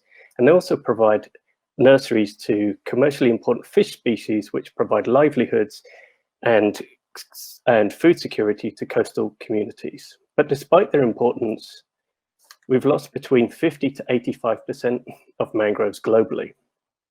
And if we look at data from 2000 to 2012, we can see that total deforestation losses have been focused in Southeast Asia. But is this the whole picture? And I don't think it is, because when we look at proportional losses, we can actually see that we've had significant losses throughout the entire geographic range of mangroves. And these data give more of a holistic view of what's really gone on during that time. And also what these maps don't really show is other problems that also face mangroves, such as habitat fragmentation and also the decline and degradation of these ecosystems. But despite this rather gloomy picture, there is cause for optimism. Over the last decade, globally, mangroves Over the last decade, global mangrove deforestation has significantly declined, and in some areas, mangrove cover has actually increased, and this is due to restoration. The driver behind these changes has been their role in climate change adaptation and mitigation. But what is the real potential for restoring mangroves across the globe? So what we can see here from this map is that there is potential, but in some places it's less than 10 to 20 hectares. So understanding the nuances of this, we actually need to drill down from this global perspective to local and regional pieces. And if we go into the Mesoamerican Reef region where I work, a transboundary resource shared by Mexico, Belize, Guatemala, and Honduras, an area that lost 30% of its mangrove cover between 1990 and 2010, we can see that there is huge potential. But is this the real picture? Because in a few places, we can see that there's large-scale availability for restoration, but in many places, it's as low as 10 hectares. And have the threats actually disappeared? So to support some of these efforts, we were part of a team that co-led the development of the regional strategy for mangrove management, conservation, restoration, and monitoring. The aim of this strategy is to provide a regional context for local and national actions. And we're supporting these efforts through the creation of habitat maps. And we're actually creating the first regional mangrove cover map at a 10-meter resolution. And as you can see, here's a couple of my colleagues, including Mike Steinberg, out in the field ground truthing for this project. We're also conducting large and fine-scale genetic analyses to assess the management scales required for mangroves. Is it just a local population or is it a regional population? When with the fine-scale analysis piece, we're actually ensuring that genetic diversity is maintained within restored populations. And then finally, we're assessing blue carbon. This is the carbon held within the mangrove plant itself, but mainly the sediments. And we're assessing the potential for blue carbon as a sustainable financing mechanism to support some of these actions. And it also goes into the nationally determined contributions, which are part of the Paris Agreement to reduce greenhouse gas emissions. So overall, what we're really seeing is, yes, there have been some large losses of mangroves regionally and globally, but the tide is turning and there are reasons to be optimistic about the future of mangroves. Thank you. a little bit broad questions. Given that your first few slides were from the global perspective, can you talk about, are there particular countries or regions that have embraced restoration more than others, and what might be the drivers in those decisions? Thanks, Mike. So there's restoration going on everywhere, which is great. And actually one of the big initiatives going on at the moment is the Global Mangrove Alliance. And this is bringing big NGOs, academics and governments all together. And the Smithsonian's actually a partner in this. And this is trying to sort of bring up the awareness of mangroves and also drive this change. And the aim is to increase mangrove cover by 20%. And within Southeast Asia, that's where some of the largest efforts are occurring. It's also where we've seen some of the major losses. But the good news is that restoration is taking place everywhere, and it's a major driver for us to find out how to improve best practices to make sure that ecosystem services come back and we're not just bringing back a forest that doesn't do what it used to do or can't, and also can't adapt to the future, knowing that climate change is a big threat to some of these systems. Great, thank you.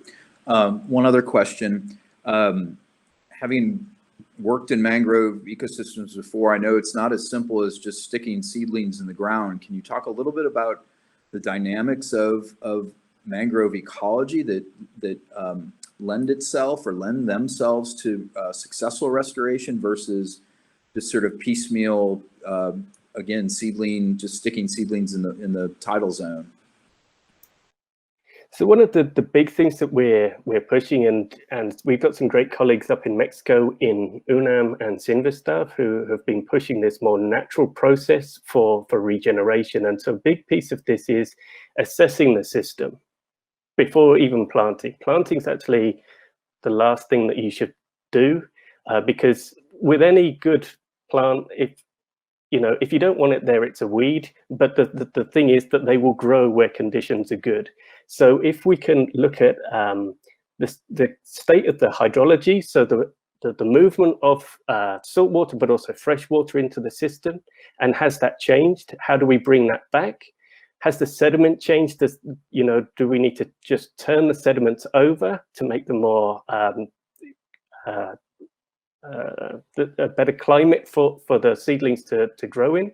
Most of the time, if we do this, the propagules will flush in from healthy mangroves around, and all of a sudden you'll see regeneration happening. And what you often see in places that have been cut down for development but haven't been developed, you'll see all of the seedlings coming in because the conditions are good.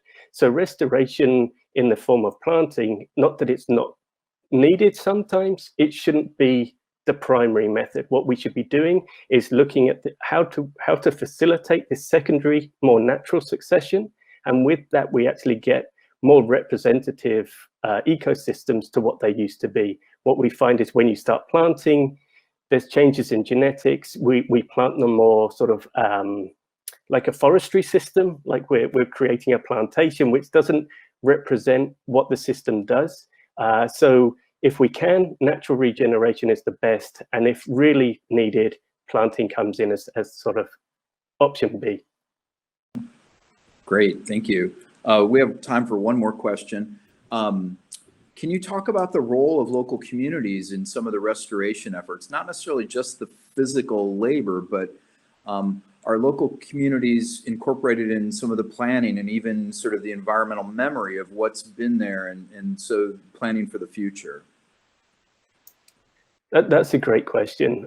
So for a lot of the work that we do, it's all driven by local community requests because they need something but aren't quite sure. So, that's the role of the Smithsonian and other institutions. It's how can we help them to get to the goal that they want, not for us to dictate what they should be doing and you have to conserve and restore.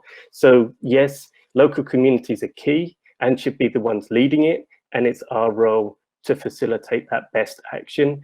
And yes, there's some great efforts going on throughout Central America and other places where it's all community-led.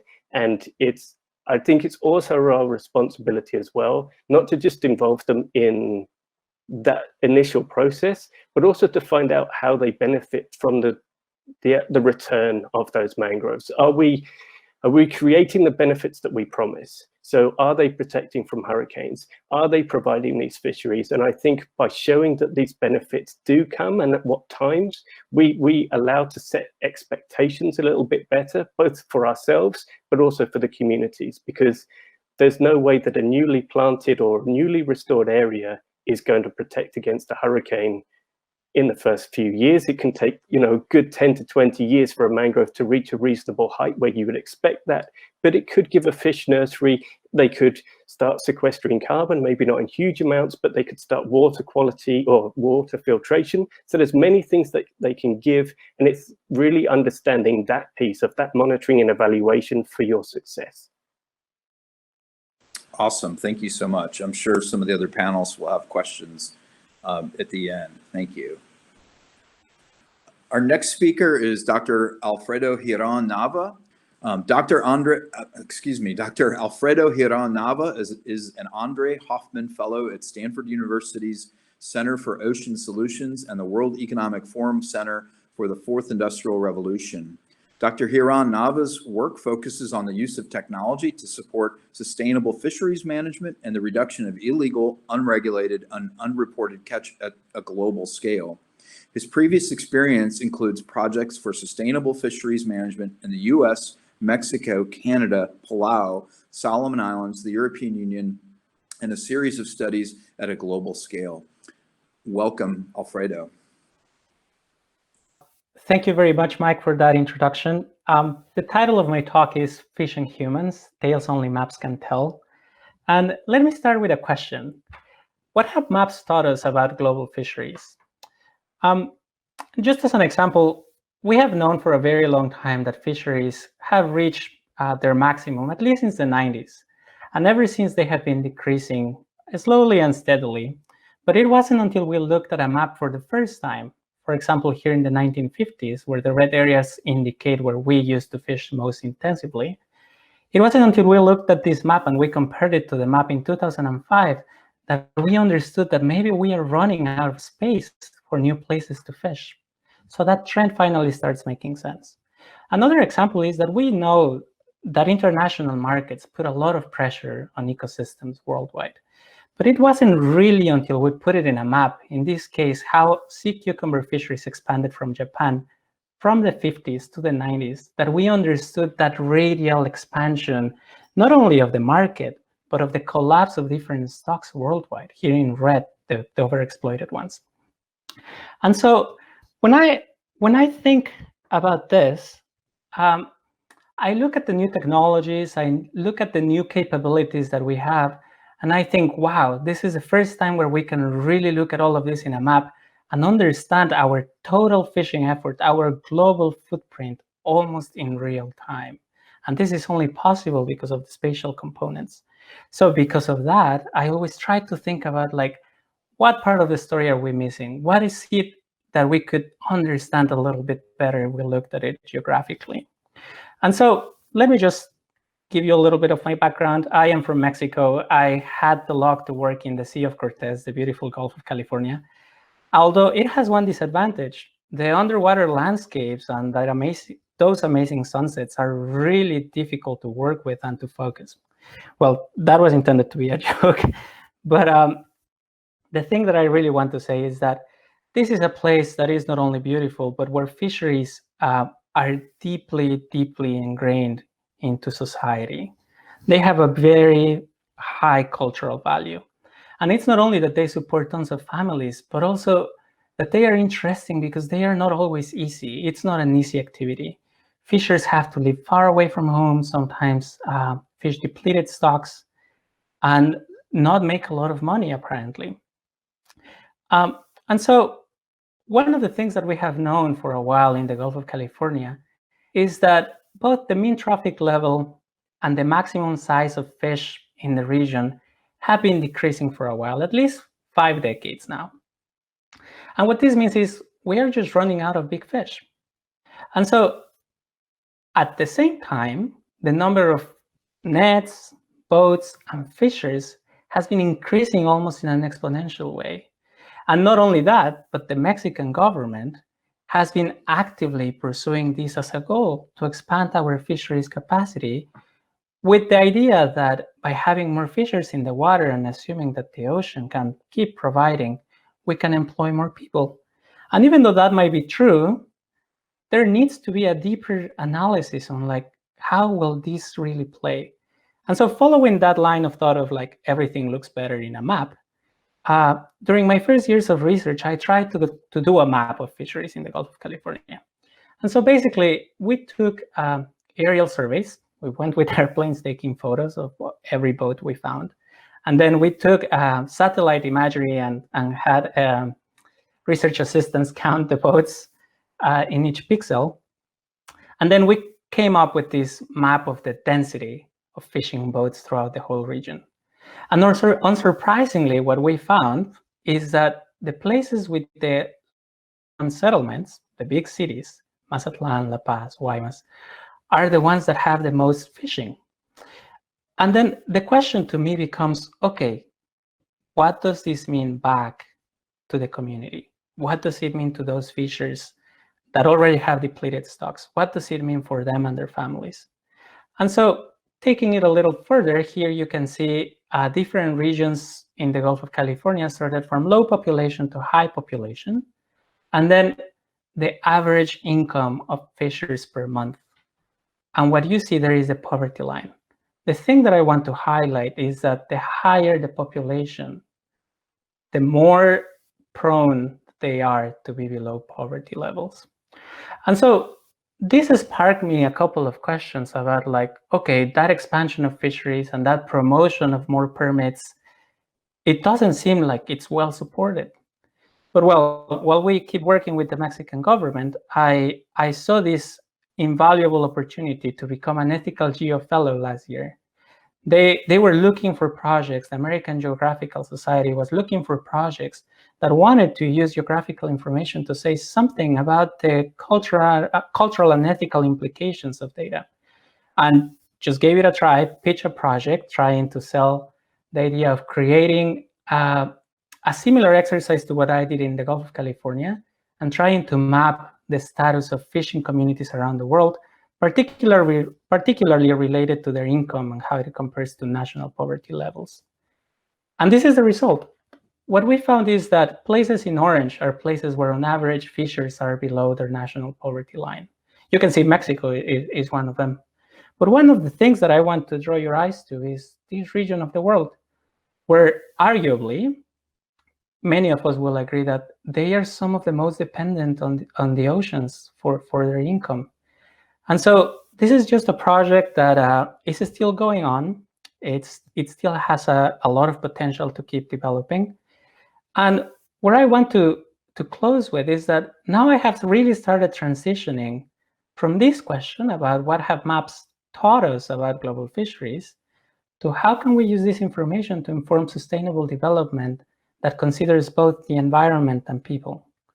Thank you. We've got time for a couple of questions. And one thing I wanted to start with was referring to your slide that showed the decline of fish size. And that seems to be a common theme we see throughout the world, everything from cod, swordfish on down, or at least among the large species, large-bodied species. In Mexico and in the Gulf of California and the Sea of Cortez, is that driven by national consumption, or is it driven by feeding the tourist market, because some of those cities are tourist destination? What's happening there? Where's the demand coming from that's driving that? Yeah, thank you. I think that's a great and complex to solve question. I mean, especially in the Gulf of California and also in the Gulf of Mexico, a lot of it comes to the US. I am also currently in the US. And those big fish, those highly valued fillets, we want them here. We pay more for them in these markets. More recently, there are new markets, particularly in Asia. And well, they came a little bit late to the game because the really, really big fish and sharks are already gone, but they are still like putting a lot of pressure in some of those other vulnerable stocks. And I am talking now about species like devil rays, like steel sharks, like the last big groupers and sea basses that we have in the region. So not a lot for national consumption, though. There's some, but not a lot. Right, thank you. And then another question related to the slide showing the density of fishing boats. That's a great project. It's a fascinating use of remote sensing and aerial photography.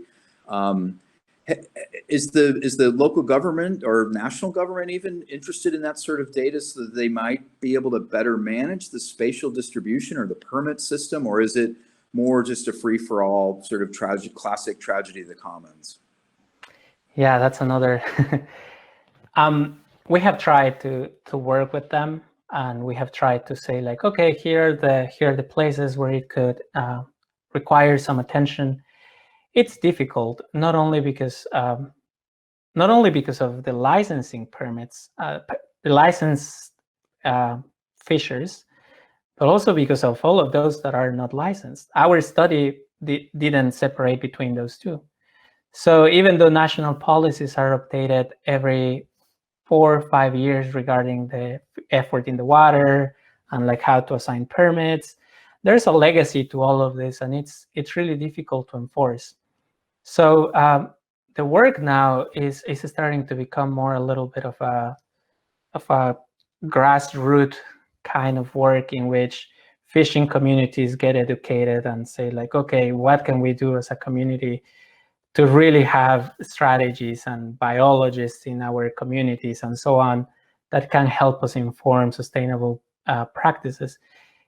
Still, places like La Paz, Mazatlan, Guaymas, where they are just like cities, these strategies don't work. So we are still struggling a lot on how do we do this? Is there a partnership with the government that we can push a bit more or something?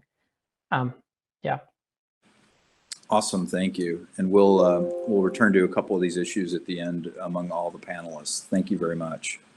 Thank you. Our next panelist is Dr. Bernice Rosenzweig. She's an earth scientist with a special interest in urban hydrology and climate change resilience. Her qualifications include a Bachelor of Science from Rutgers University, PhD from Princeton University, and postdoctoral research associate at the Environmental Science Initiative, City University of New York.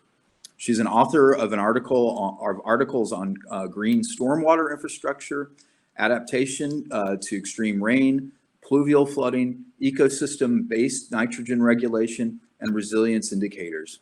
Dr. Rosenzweig previously taught at Queens College and the City College of New York. She joined the environmental science faculty at Sarah Lawrence College in 2020. Bernice, welcome. Hi, so thank you so much. My name is Bernice Rosenzweig, and I'm new faculty at Sarah Lawrence College. My research focuses on urban coastal environments, and particularly densely urban environments like New York City. So I'm going to talk about the Jamaica Bay sewershed of New York City. And yes, we usually use the term sewershed and not watershed, because in these really dense urban environments, the hydrology is so dominated by the built environment. And I'm going to talk very quickly about Jamaica Bay's history and how that impacts its current resilience practice. So just for some background, Jamaica Bay sewershed is located in the southeast of New York City. Most of the drainage area is actually located within the boroughs of Brooklyn and Queens in New York City, and some of the key features of the sewershed include JFK Airport. Jamaica Bay suffered catastrophic damage during Superstorm Sandy in 2012. And so this is a photo of the aftermath of Sandy in the Howard Beach neighborhood. And so flooding is obviously a major challenge for planners in the area. But as we begin to think about the resilience of Jamaica Bay and the future of Jamaica Bay, it's important to keep in mind that it's not just flooding from extreme events that we have to focus on, but also there's really a dual challenge of both planning for flooding and managing flooding, as well as protecting Jamaica Bay's natural ecosystems. Although Jamaica Bay is a densely urban environment, it's also part of the Gateway National Recreation Area, and it's an important site as part of the Atlantic Flyway for migratory birds. So There are many types of flooding that Jamaica Bay stakeholders have to think about. There's storm surge flooding from extreme events like Sandy. There's high tide flooding that occurs regularly and obviously will continue to occur more frequently with sea level rise. There's flooding from cloudbursts. There's also flooding from groundwater because most of Jamaica Bay was located in historic wetlands, as I'm going to discuss in a moment, and the water tables in the area are very high. And for any given flooding event, there's usually some combination of multiple mechanisms that have to be considered. All of these issues are going to be exacerbated with climate change. So climate change will exacerbate both extreme rain as well as sea levels, as well as have impacts on the water table, since the sea level serves as a boundary for groundwater. And all of these things, all of these issues and mechanisms have to be considered in our planning. So this is just an overview of what Jamaica Bay looked like pre-development. So this is a historic topographic map that was surveyed by the U.S. Geological Survey in 1899. And this was right before most of Jamaica Bay's development really began in earnest in the 20th century. So what I think is really key to point out is the extent of historic wetlands, which is the blue hatch marked area shown in this map. And you can also see the current shoreline, which is the pink line that's shown on this map. And the overwhelming majority of Jamaica Bay's pre-development wetlands were filled with a variety of different landfill materials rapidly for urban development through the first part of the 20th century. So today you can see how drastically different the Jamaica Bay sewershed looks. And so all of those natural wetlands have been filled. The bay also has serious water quality issues as a result of the 4 wastewater treatment plants that serve the sewershed. And you can see where they're located on this map. And so the remaining wetlands play an important role in nitrogen regulation. So using denitrification to reduce the water column nitrogen. But because the notings of nitrogen in Jamaica Bay are so high, they're only able to do so much. At the same time, high nitrogen loading can impact the stability of Jamaica Bay's remaining wetlands, which is a big concern in the region. So this is some mapping of the hydro period of Jamaica Bay's salt marshes.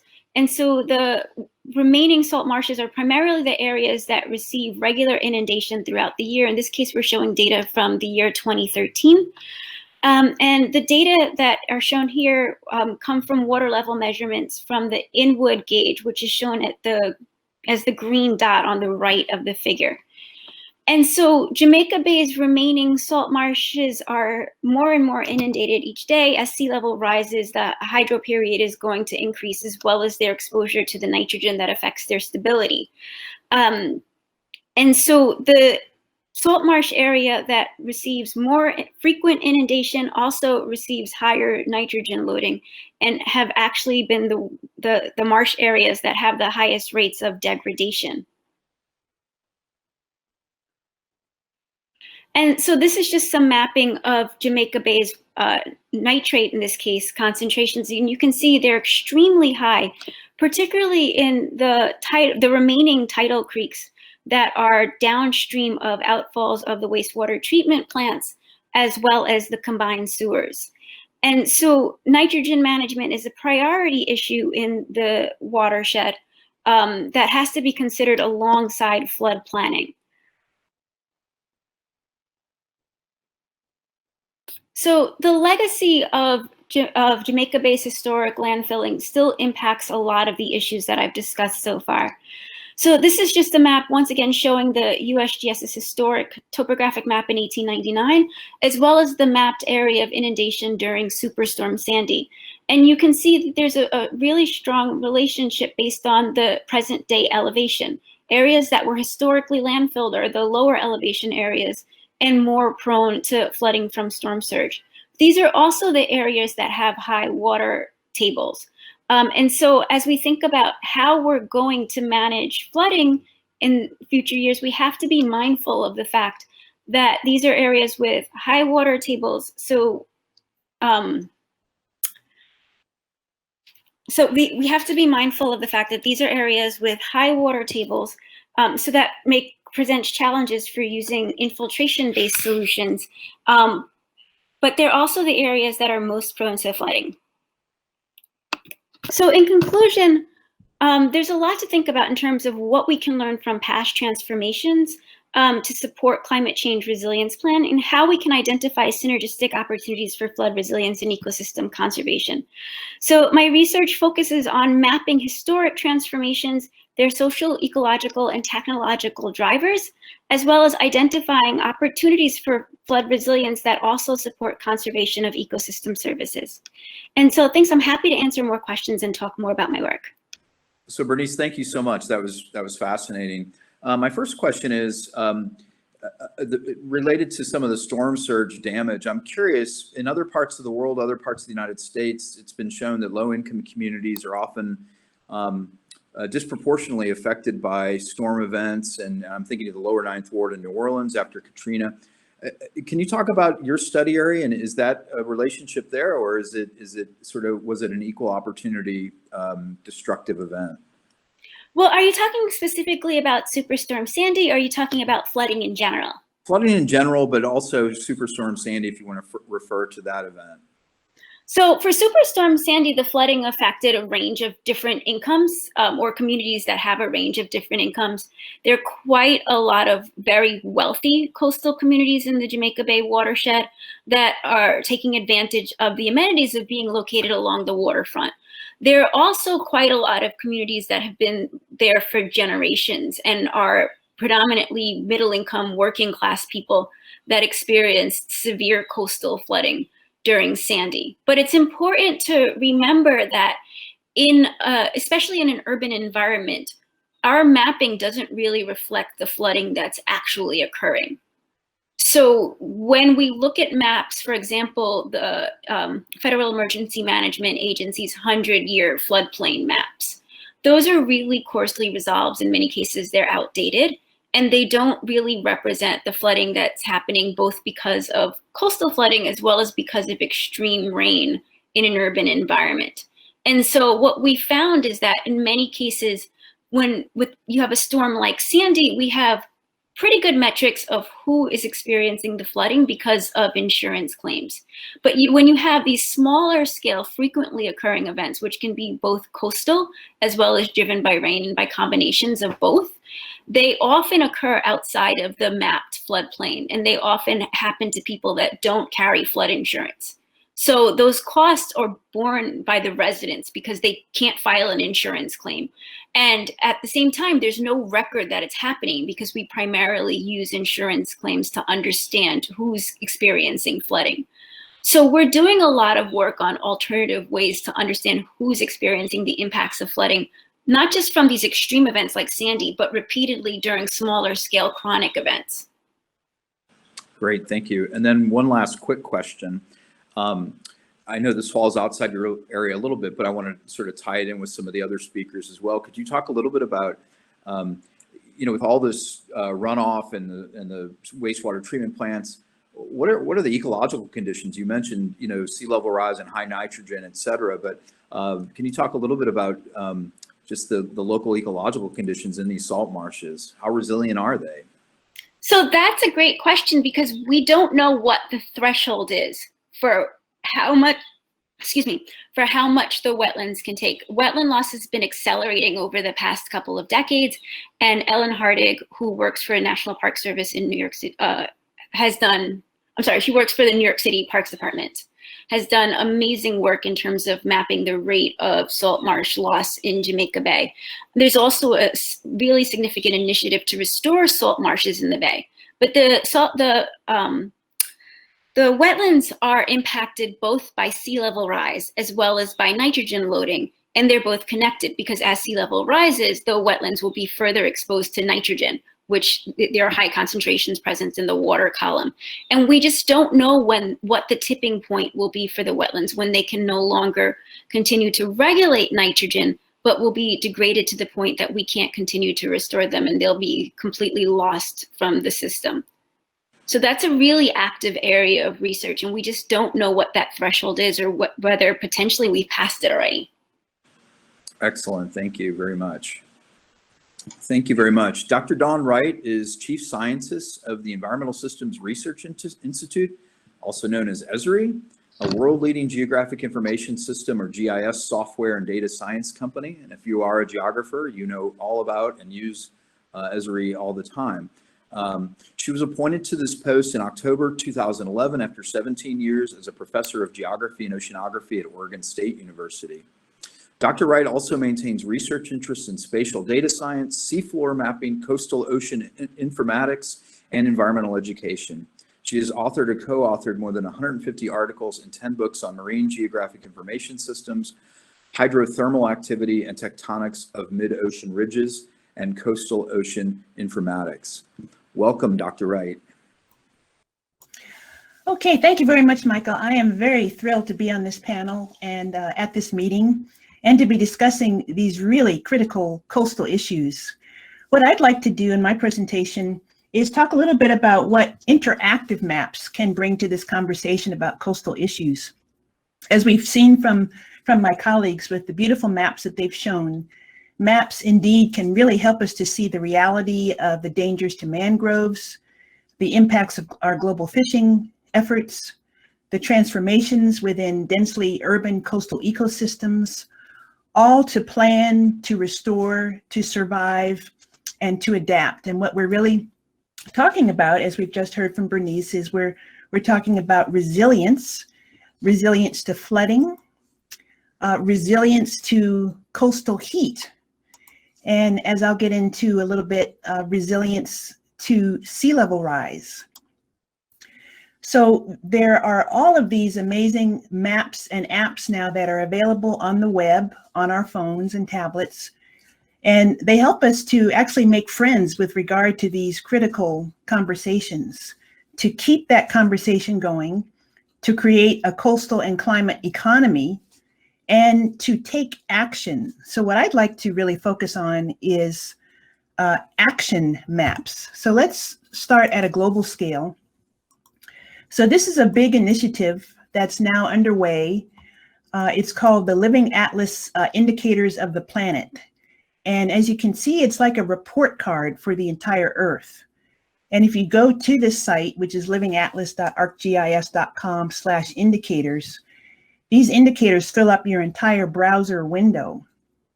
Now, ESRI has partnered with Microsoft and National Geographic and the United Nations Sustainable Development Solutions Network to compile 18 pressing topics affecting our planet with real-time or near real-time data to match. So what we're looking at here is really like a single point to understand the day-to-day and year-to-year changes that are occurring on Earth for all of these various parameters, including many that are ocean and coastal related.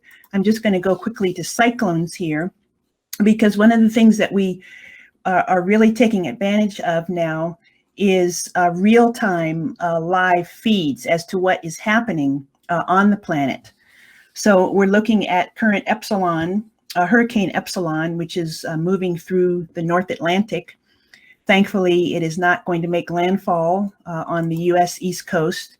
And if we look at this in another view, we can actually zoom in to, let's say, going offshore of New York, given that the Geography 2050 meeting would have occurred in New York City. We can actually get an idea, a closer look in terms of the path of Hurricane Epsilon, and also what the prediction, what the forecasted position of Epsilon will be as it moves throughout the North Atlantic. So these types of near real-time or real-time are really important for us, especially for our public safety, especially now since we are still in hurricane season. It is predicted to last through the end of November. Another application, and this touches on a little bit as to what Alfredo was talking about, it's very important for us to understand heat events on the coast and future heat events in terms of the vulnerability of different populations to heat. So this is a somewhat complex web application that was put together by NOAA, and it also includes NOAA's climate modeling, as combined with the CDC's Social Vulnerability Index. And what we're looking at is the vulnerability, in this case, at this scale of the entire nation, but the red polygons, this is a county level map of the United States, and the red polygons are the most vulnerable counties in terms of vulnerability to heat, and in terms of the variables of socioeconomic status, household composition and density and disability, minority status and language, housing and transportation. And over here, there is a summary for Perry County, Alabama, which is deemed as one of the most vulnerable counties. And it's giving you the breakdown in terms of how much of its perfect vulnerability score is divided by all of these various factors.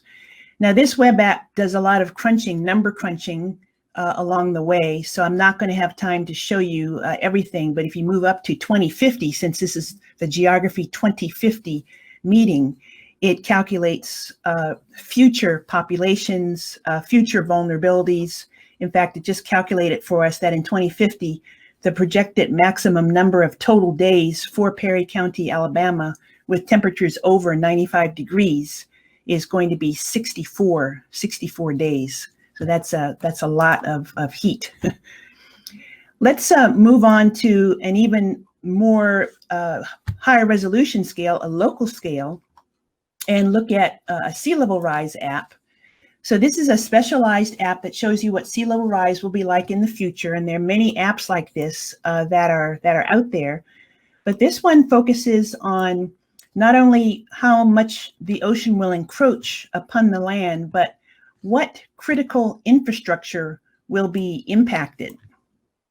So here it's giving you symbols on this map, and I'm choosing St. Petersburg, Florida this time because I was recently in a webinar with the mayor of St. Petersburg, Florida, and he talked about what an amazing place this is, especially in terms of this being a peninsula on a peninsula. And so the symbols on the map focus on various kinds of critical infrastructure. It could be where local law enforcement offices are, medical facilities, fire stations, oil and gas facilities, railroad stations, transit stations, airports. And if we just move this slider up to, let's say, about 3 feet of sea level rise, which would be a calculation for about a decade from now, we're seeing here the extent of sea level rise, but also that certain electrical facilities are going to be in danger of flooding. If we go forward to 2050, and the sea level rise there will be anywhere from 7 to 9 feet estimated for this area, we can see that much more is going to be affected in terms of medical facilities, fire stations, electrical facilities, and of course the St. Petersburg airport. So this particular app is focused on the major coastal cities of the United States and allows us to plug and play, so to speak, with what will happen in the future. Another thing that is really important, and all of us as geographers are involved in this, and you've already heard from my colleagues, stories. You've heard very effective stories about these amazing issues. And a medium called the story map is very, very important for this. This is a story map that was put together by NOAA with Old Dominion University, and it talks about coastal flooding in terms of what it is. It goes through various parts of the world where you can see examples of coastal flooding, and there's small interactive maps that are included with those statements throughout the world, what the data are telling us in terms of, this is a global map in terms of where sea level rise is increasing, especially in coastal areas, and what's going on in terms of US coastal regions. This is looking at Norfolk, Virginia, so you can see what the expected flooding will be in terms of sea level rise for Norfolk, Virginia in the year 2040. It goes forward and it talks about what this will look like not only in 2040, but also in 2060, 2080, and beyond. And then it takes you through some other resources, ending with action in terms of what can we do, what other resources are available. And I think this type of storytelling is extremely valuable. So thank you very much for listening to my presentation. I'm going to stop presenting now. Yeah, thank you very much, Dawn. That was fascinating. And my first reaction and question is, we can predict these things, and now thanks to Esri, we can see these things, even sea level rise, et cetera.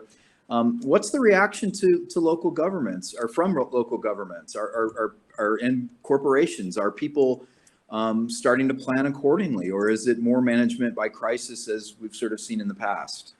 Yes, that's an excellent question. And one of the things that we're seeing, especially given that, I don't want to get too political here, but given that our country as a whole has been removed from the Paris Climate Accord, we have been hearing stories of how state and local governments have moved on with climate resilience on their own. And the power of maps that we know is that maps should be and are now in the hands of all kinds of people, including those in local and state governments. So we're finding that these governments are taking our tools and building their own applications, building their own maps.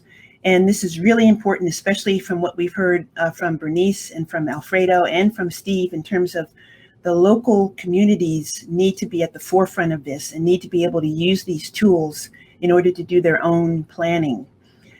Now, I could go on and on about this, but another angle to this is the awakening among corporations in terms of corporate social responsibility, and in terms of the private sector doing their part as well, and showing how they are contributing to solving the problem instead of being part of the problem, especially those of us who have facilities or offices that are in coastal regions.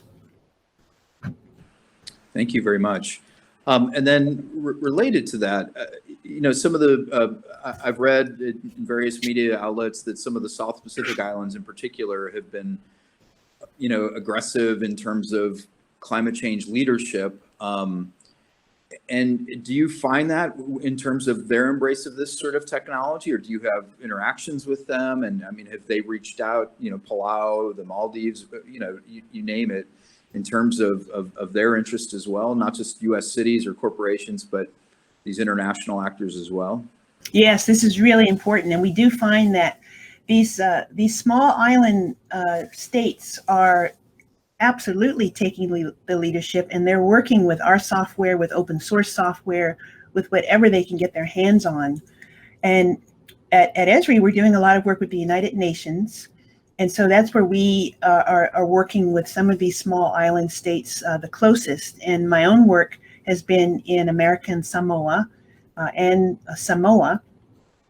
And even our work in Samoa is continuing because of our close partners in Conservation International.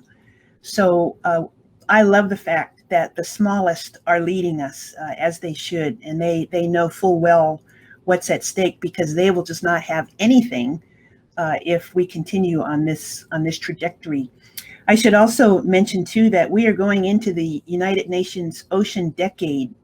It's the decade of ocean science for sustainable development. And I really thank Alfredo for mentioning sustainable development, because there are going to be all kinds of efforts, again, led by many of these small island states to take action. Nice, thank you. That's great to hear. I want to thank everyone for the presentations. They've all been fascinating and all build on each other in various ways. It's really been an impressive and amazing panel, and in many ways it could be a very interesting edited volume or special journal issue as well, given much of the overlap. The next part of our discussion is I'll throw out some questions for the group, and I want the group to feel free to ask questions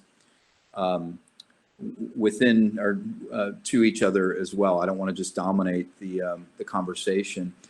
One question that I'll sort of lead with, and it it sort of builds on Dawn's presentation, actually, since she had the scroll bar where we could see into the future. I would like you each to briefly comment on Geography 2050. What does your study site or your study topic, if you had to do this presentation in 2050, what would it look like? What are we talking about? What are the major issues? And I guess we could start in alphabetical order again with Steve. Thanks, Mike. So I get the least time to think this large question through, but sorry about that. I mean, it's super interesting to think like that far ahead, and that's why this whole symposium is great. That it really does make you think that far forward. And I mean, some of the work that we've done together in Belize is showing how, with eutrophication and actually from a natural system of birds, but that combination with sea level rise is pushing mangroves to the brink because of the way that eutrophication, excess of nutrients, is causing a differentiation in growth. So these mangroves are becoming top heavy. Hurricanes come through, storms come through, they topple over. And in the presentation, you actually saw one of the mangrove islands that had disappeared almost by 75% of its cover. And so the greatest threat at the moment, as I see it, is as a natural piece, or as natural as you can say, is sea level rise for mangroves. So what can we do where we build resilience at local levels so that we take away some of the anthropogenic threats at that local level? We help with restoration, we help build these ecosystems and the communities around them to be resilient. And then we really have to tackle sea level rise and the general drivers of that change, because that is what's going to hurt us the most, because we need sea level rise to not be accelerating at the rate it is. We know that it's part of a natural process, but we're pushing it. So how do we bring it down to allow these ecosystems to be able to adapt at a pace that is natural? And then we can get through it, and then we can build both resilient ecosystems and resilient communities in the coastal areas and further inland. Awesome, thank you. That's great. Alfredo, do you want to go next? Yes, thank you. This is a very interesting question. And I actually want to thank Dawn for mentioning the UN Decade of Ocean Sciences for Sustainable Development. I have been deeply involved in its inception, in pushing forward the implementation plan, and particularly in getting early career ocean professionals to become part of all of this. Our proposal has been, we have been doing these UN system initiatives in a certain way for decades now, and it's almost always the mid to late career people who do it, and then expect the new generations to just like take them and run away with them. Let's get those voices to think strategically with them at the table, because in the end, they are the ones that are going to be doing it. And they already have PhDs, masters, that they know a little bit of what they are talking about, probably not the strategic vision just as developed yet. So if I was in 2050 and I had to look back and say like, okay, what did the decade achieve? One of the things that I will really pay attention to is how have we changed the paradigm of using technology and data to really map out what we are doing. And we heard about this a lot with things like the Internet of Things, for example, which means basically if you have a sensor measuring something and you detect a problem, you have the infrastructure and the capacity to address it real time. I would really like to see that all the problems that we talked about in this panel really move in that direction. We now have the technology, we are working on the policy frameworks, and we are having this new wave of early career professionals who think about these things a lot. So I would really like to see that. Awesome, thank you. Bernice?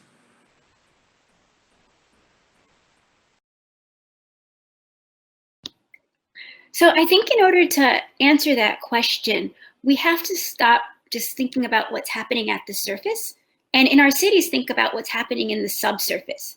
because the subsurface is really going to be the first indicator of the effects of sea level rise. And so in my presentation, I rushed through this figure a little bit quickly, but when we think about sea level rise, we think about it inundating the surface like a bathtub. In a dense urban environment, it's not going to be that simple. Water follows the path of least resistance. And so sea level is already starting to follow the path of least resilience through our subterranean infrastructure, like our storm sewers and like in our basements, which are in many cases in dense cities, residences for people or host critical infrastructure. And those are going to be the parts of our cities that are actually going to flood first. So I'm really excited about the opportunity to start taking advantage of new data on the urban subsurface and to develop new approaches for representing the urban subsurface in our mapping and the impacts of sea level rise and climate change that are unfortunately already locked in and will affect our cities in 2050s on their subsurface infrastructure and residents and systems. Nice, thank you very much. That's fantastic. And then last but not least, certainly Dawn, you've mentioned quite a few, 2040, 2050, 2060 already, but tell us where this is headed. What do you see? Well, one thing that's going on right now is that we were able to make those maps right now showing us what might happen in 2040, 2050, 2060 because of the models that underlie them. And so there's going to be a continued effort to sharpen those models, to understand and to build in their uncertainty so that we have some indication of uncertainty in these maps. That's a long-standing problem in geography. How do you map and show the uncertainty in your observations, but certainly in your models? But following on from what my colleagues have said, in 2050, I think we're moving headlong towards a digital twin capability, and this gets to what Bernice was talking about with urban planning on the surface and the subsurface. So a digital twin is going to be powerful for everything, but certainly for coastal areas because it's a virtual representation of an object or a process or a system, and it bridges that gap between the physical and the digital worlds. This gets to what Alfredo mentioned about the Internet of Things. There's certainly artificial intelligence that's going to be part of this, that's going to accelerate how we're able to innovate, how we're able to monitor and sense.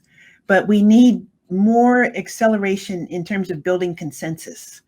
And I would like to see artificial intelligence be used not just for identifying things in imagery, which is certainly a big thing right now in geography, but also helping us to come to a quick decision so that we can save time and so that we can iteratively model these changes and test. So if there's a new subsurface sewer infrastructure, can we test how that system is going to function under a rapid and devastating flooding event, and how can we troubleshoot that? So here's hoping. We don't have people on the moon yet, but in 2050 we may have this. We don't have more people on the moon, but in 2050 we may have more digital twins. Excellent. Thank you so much. So I've asked all the questions so far. I'd like to open the floor a bit to see if there are some collaborative ideas or collaborative questions or anything else that the panel wants to discuss among the group or with each other. So my question to my esteemed colleagues here who have given me a lot more to think about today. One of the things that I think is also key is partnerships as we move forward. And, you know, we've talked a little bit about this and the generational pieces, local knowledge, tech, business, ecologists, and I'd just be interested to learn a little bit more about some of the partnerships that you have developed with different people that might have surprised you to get you to sort of where you have been, where you are now. Yeah, that's a hard one because at Esri we do all kinds of partnerships, and we're partnering with the Smithsonian right now on a different project. We want to partner with Stanford's Center for Ocean Solutions, and we do a lot of partnerships with universities writ large. But in terms of what's surprising, I think what may be surprising is when partnerships among big players all come together all at once. And this again is why this UN decade is so, we have so much hope for that, because even with our indicators that we showed for Esri to come together with Microsoft and the National Geographic, that was not easy. It was not easy at all, even though we're all sort of in the same space. And what was easier was to connect with the United Nations, because the United Nations normally plays well with everyone. And then also with scholarly organizations like the American Geographical Society and the American Association of Geographers, and when all of those things come together into one product, that's pretty cool.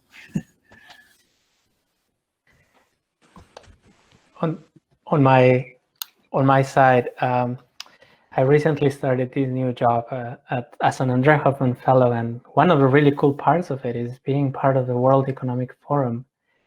And that's exactly where you see this kind of partnerships that Don was talking about. It's just amazing to see how the job of the forum, the whole thing of the forum is how do we take all of these players from industry, government, civil society, academia, and find those sometimes tiny common threads and build something out of that. And it's an art. And I am so excited to spend the next couple of years just learning that process. And I completely agree with you. This is all about partnerships. We have a lot of things going on, and now what we need to do is to work together. Beatrice, did you want to jump in? So one of the really surprising partnerships that I've started to develop is actually with historical societies and map librarians, particularly the historical societies in New York and Maryland. And so when you're thinking about doing climate change resilience research and flooding, you think about, for example, using the better or the best or the newest hydrodynamic models, or downscaling general circulation models for climate change in the newest way, which of course is really important.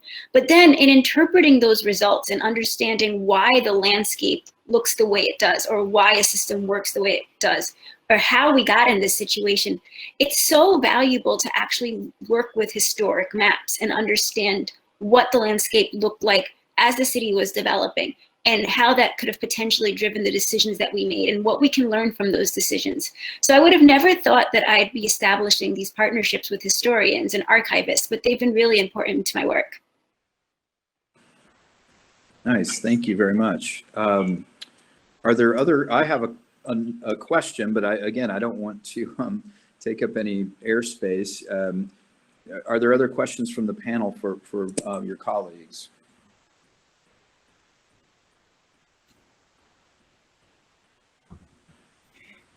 Well, I can jump in. Yeah, please do, because it's hard to beat Steve's question. That was such a good question. Stop that.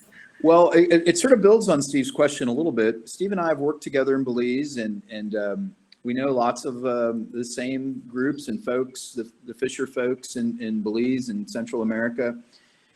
And one of the frustrating things, I think, for us and for a lot of researchers and for local people is that the information, the technology doesn't always trickle down, and to borrow an economic term from the 1980s.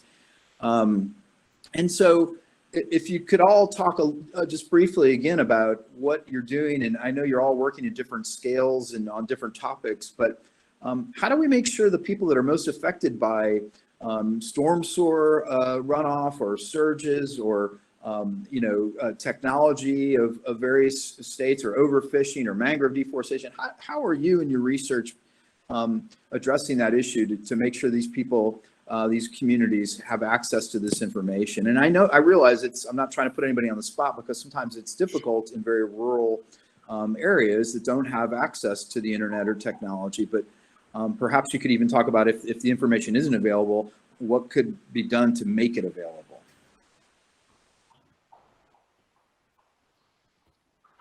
I can start on that one.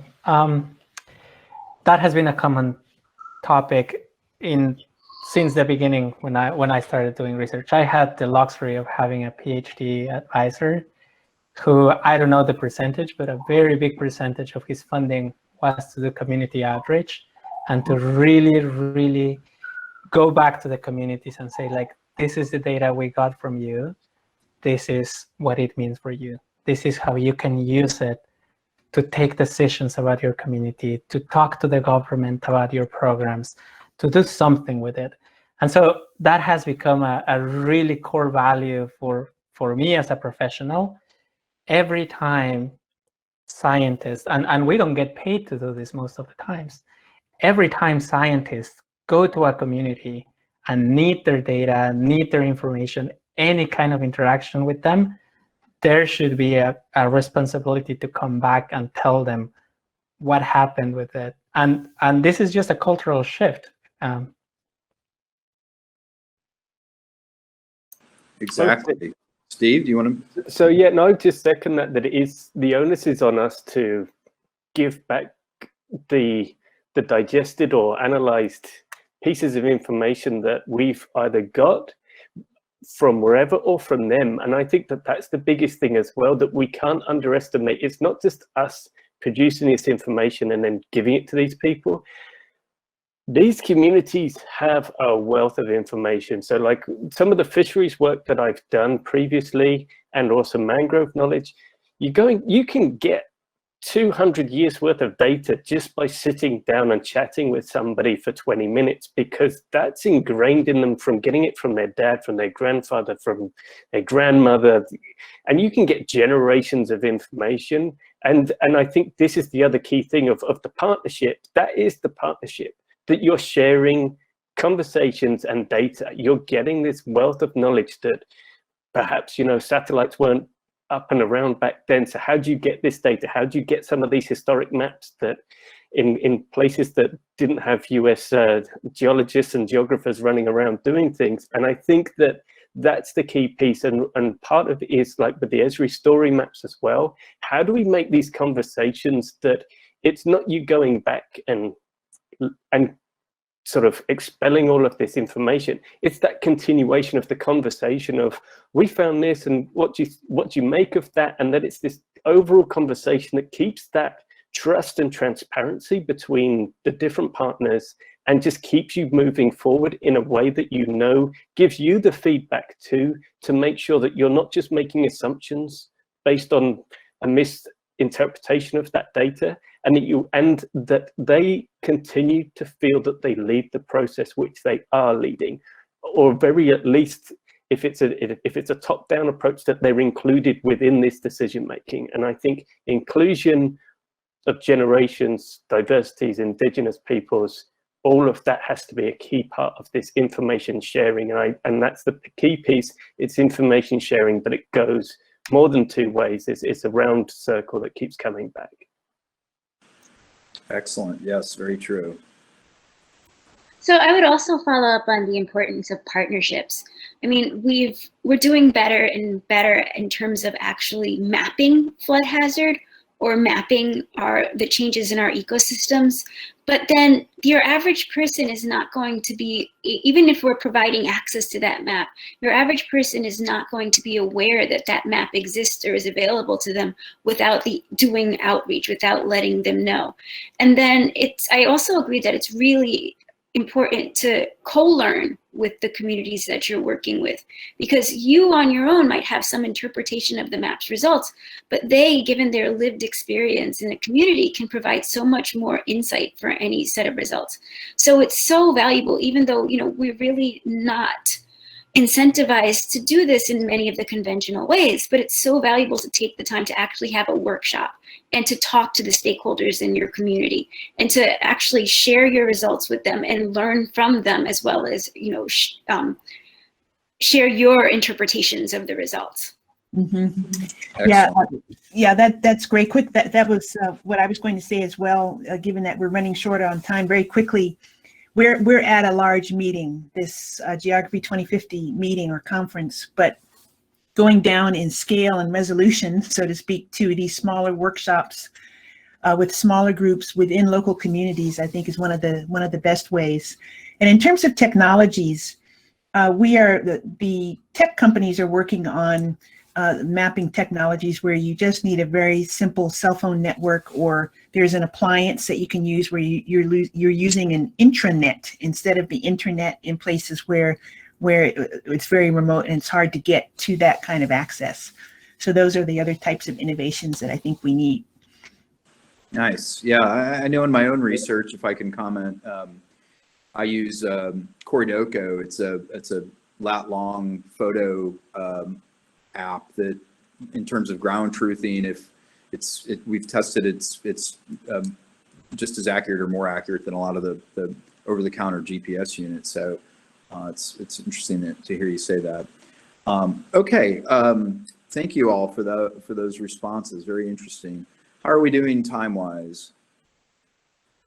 Well, thank you all for the really interesting presentations. I know we would all rather be in New York in person, whereupon we might go out and have a libation at this point. But nonetheless, this has been really interesting and fascinating. And I think there are a lot of collaborative potential opportunities among this group. And I'm certainly, my brain is on overdrive right now. So again, I want to thank everybody for the fascinating presentations, and thank the AGS for giving us this opportunity to reach a larger audience. Thank you all very much. Thank you. It was awesome. Thank you so much. Thank you. Yeah, no, it's been great, and good to meet all of you.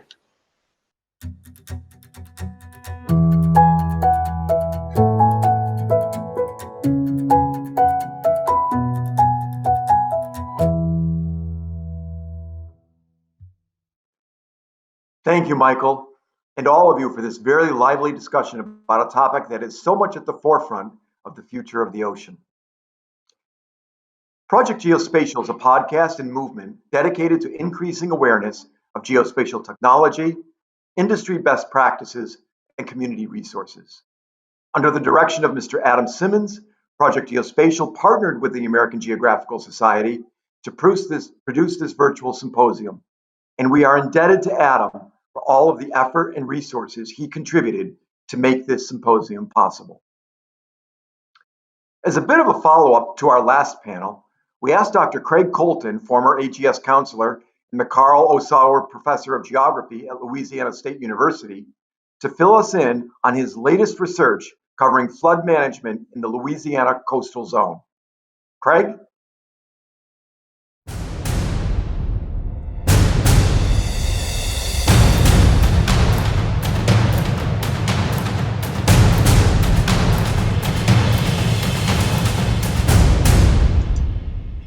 Well, good day. It's really a pleasure to be able to speak to you. I appreciate you tuning in, and I will talk to you a bit about the situation in Louisiana and increasing influences of the ocean in the Louisiana coastal zone. Climate change is threatening cities and coastal populations across the globe, as I'm sure you've heard throughout the run of this conference, and that raises grave risks to flooding. And what is sometimes underappreciated is that flood risk will also creep up rivers that empty into coastal areas after they cross low-lying coastal plains, and they will add to environmental justice tensions that are already in place, where flood management remains fixated on riparian risk and has not turned its attention to the inland advance of coastal influences. This paper considers topographic justice in the Amite River Basin in southeast Louisiana. In terms of topography, the Amite rises in southern Mississippi and drains a portion of 3 Louisiana parishes, or what you might know them as counties. The uppermost basin is largely rural, with forest and livestock grazing as the dominant land uses. East Baton Rouge Parish, home to the state capital, is highly urbanized, while its eastern neighbor, Livingston, has become a booming bedroom community for the larger city. They lie astride the Amite's middle course, where there is adequate gradient to allow reasonable drainage, and where the river and its main tributary, the Comite, have built a floodplain that is subject to inundation during high river stages. Ascension Parish,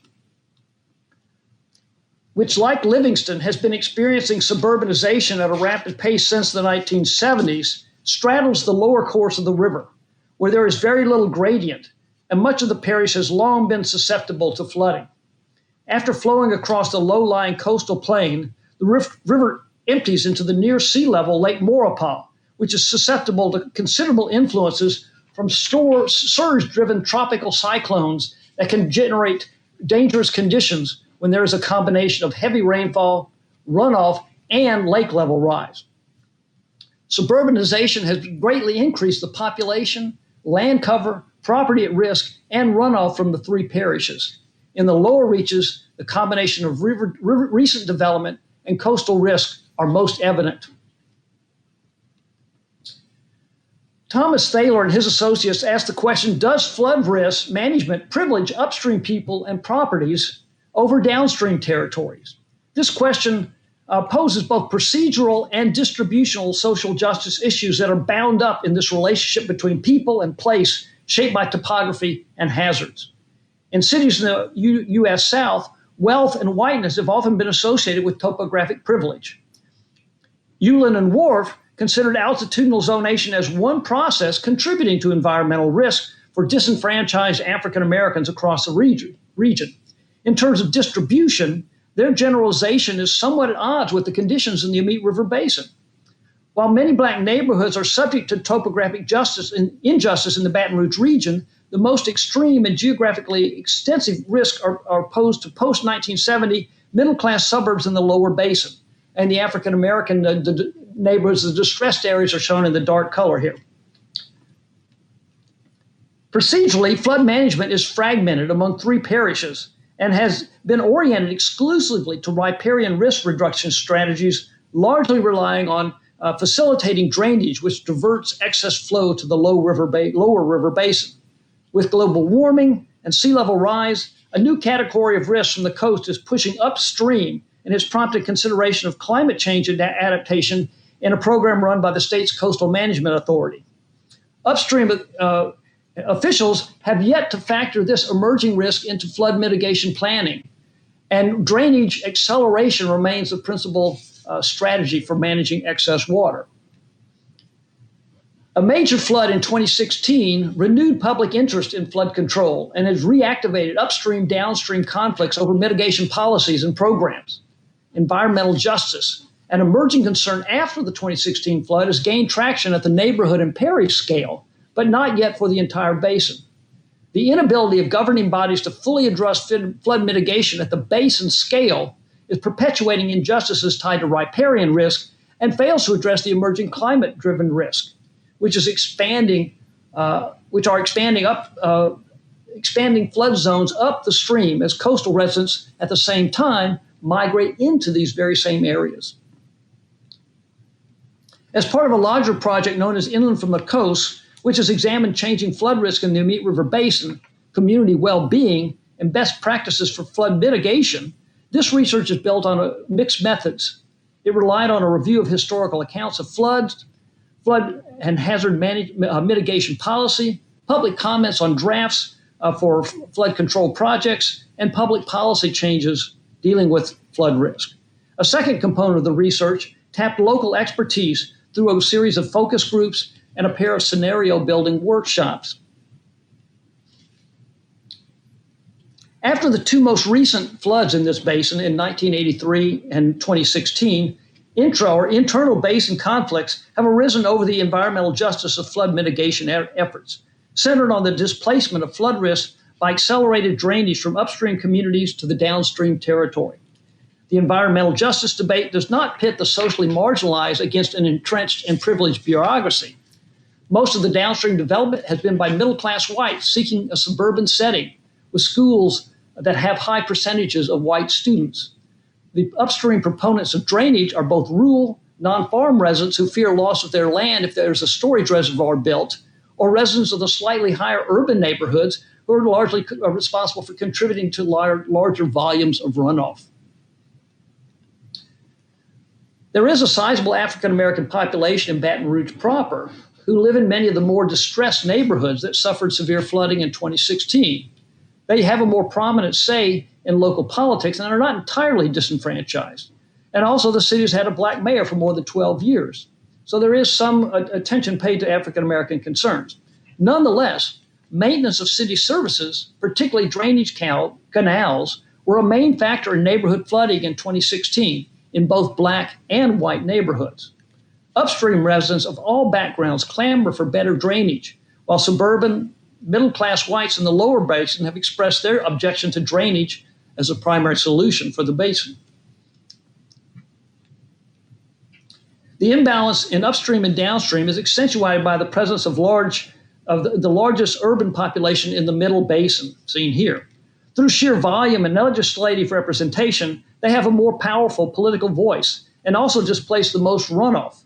This creates the potential for an imbalance at forums that allow public input into flood management plans and in legislative decisions.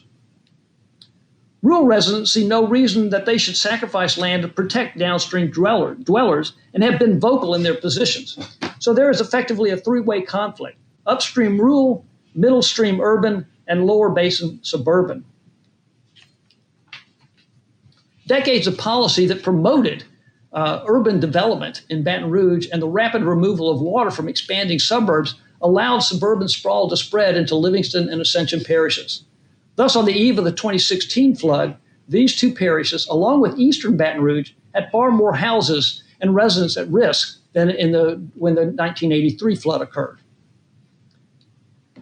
A surprisingly frank post-flood report notes that after the 1983 flood, pointed out the tendency in Baton Rouge to blame rural upstream neighbors for flood-inducing runoff, when actually the conversion of agricultural land to forest in the preceding decades had reduced runoff, thus questioning the equity of imposing a reservoir on upstream landowners. It also reports that only Ascension Parish had undertaken any sort of significant land damage reduction program by building a series of canals and levees. The author of this report asserts that the reluctance of midstream communities to pay for flood control projects that would benefit their downstream neighbors, which exemplified the absence of basin-wide solutions, and even points out the benefit-cost method of the Corps of Engineers in evaluating flood control projects does not consider the equity effect on future development. The author goes on to state that downstream dwellers feel it is unfair to exclude the benefit of future development in planning flood control measures and to place the interests of a minority ahead of the majority downstream. Yet, in the Amite Basin, the majority resided in Baton Rouge, which favored imposing costs on upstream landowners in the form of a reservoir and also on downstream residents in the form of additional discharges from the city. In the late 1980s, both Ascension and Livingston faced economic challenges and decreased funding for the internal flood mitigation. Voters repeatedly rejected local taxes for improved risk reduction, even with the 1983 flood in their rearview mirror. Outside experts promoted basin-wide solutions through a newly formed River Basin Commission, which encompassed the entire Louisiana portion of the river basin. But the commission had no authority, and with land use jurisdiction embedded in parish politics and finances, the upper lower river basin interests prevailed and continued to compound existing conflict. Public response to proposed flood mitigation projects continued to reflect the upstream-downstream tensions. Proposed mitigation projects met opposition. A proposal to dredge the lower Comite met resistance from middle and upstream residents who argued it would destroy sport fishing. Consideration of an upstream flood storage reservoir ran into harsh criticism from upstream residents, in contrast to the hearty support from lower floodplain populations. A public forum on flood solutions in 1990 included officials from the three river basin parishes who argued for a regional approach, but local interest eclipsed basin-wide solutions. An East Baton Rouge official sought the reservoir in the upper basin, but upstream landowners asked why they would have to pay and sacrifice land to protect downstream residents. In Ascension Parish, officials argued that downstream problems were not solely the result of development there. He observed that upstream development was causing flooding in Ascension, where there had never been flooding before. 7 years following the 1983 flood, the first substantive environmental impact statement for a major flood mitigation plan appeared. The option under consideration was the Amit River Diversion Canal, with benefits principally to the upper and lower basin, and virtually no cost in terms of land submerged beneath the reservoir in the upper basin. The diversion canal was the most equitable basin-wide option and met with hearty support and approval.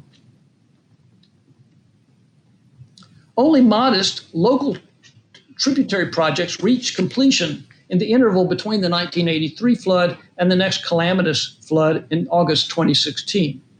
There were several notable floods in that interim in 1990, 93, 2001, plus a spring flood the same year in 2016. Flood mitigation improvements, which featured drainage in the middle basin and a combination of levee and drainage works in the lower basin, along with some minor adjustments in building codes and land use practices, did not prepare the basin for a flood that exceeded the 1983 crest by over 5 feet and caused far more damage than the previous record-setting event. The Comeet River Diversion Canal, while supported by local taxpayers throughout the basin and approved by Congress, had largely stalled since its authorization in 1992. The Amit River Basin Authority remained advisory, with no regulatory authority in terms of basin-wide land use, regulations, zoning, or building codes. The uneven risks pointed out repeatedly in flood mitigation reports after 1983 persisted when the rains began to fall in August 2016. Political fragmentation of the flood-prone Amit River Basin has created an ideal situation for topographic injustices. The upper basin contains forest and pasture land with sufficient topography to enable efficient drainage downstream away from dispersed houses atop uplands. The middle basin has less topographic relief and has experienced considerable middle-class sprawl across the floodplains of the main river and its numerous tributaries. Developments shed more runoff while developers have installed minimal drainage systems, far inadequate to accommodate the discharge from their developments. Parish officials have eagerly permitted the proliferation of subdivisions with little regard for their collective impact. Despite frequent floods, there has been little effort toward flood coordination among parishes or with the state's coastal protection planning effort. The exceptional precipitation in 2016 exposed the cumulative results of both floodplain encroachment by development and inadequate mitigation. For over a century, authorities have claimed basin-scale drainage and flood management is tantamount to reducing flood risk in the basin.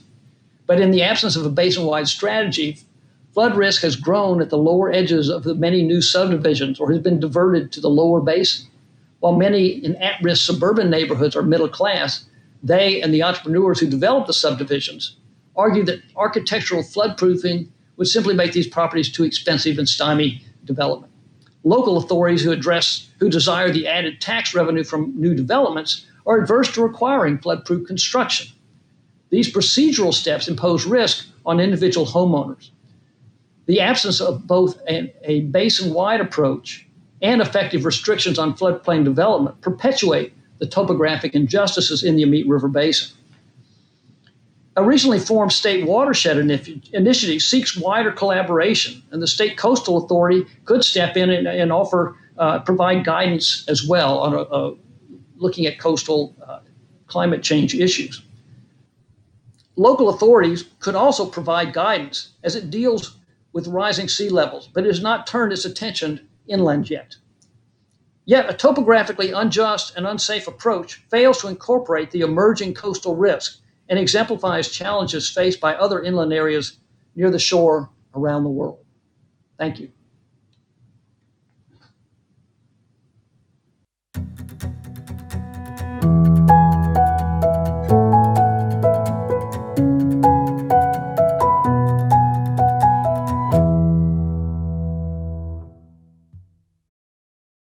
Thank you, Craig. We are very proud of the work you do in Louisiana to better understand this recurring problem. We think all of you are going to enjoy the book review interview today. AGS Chairman Chris Tucker is going to sit down with one of the world's most famous science fiction writers, Mr. Kim Stanley Robinson, to talk about his latest work. Chris and Stan?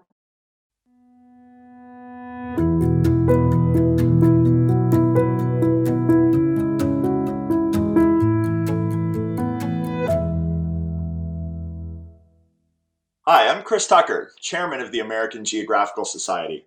As we were planning Geography 2050, my colleague Banning Garrett mentioned that today's guest was releasing a new book this fall. When he mentioned the topic and the title, I just knew that I wanted to recruit him to give a book talk as part of the symposium. And as luck would have it, we succeeded. Kim Stanley Robinson, the acclaimed science fiction author known for his books The Mars Trilogy, Green Earth, 2312, New York 2140, and so many more, has just released his new book entitled The Ministry of the Future. It's a provocative story of catastrophe inducing a fundamentally new global institution for proactively addressing the scourge of climate change, protecting and regenerating the biosphere so that future generations of humans and the plants and animals that we depend on can survive.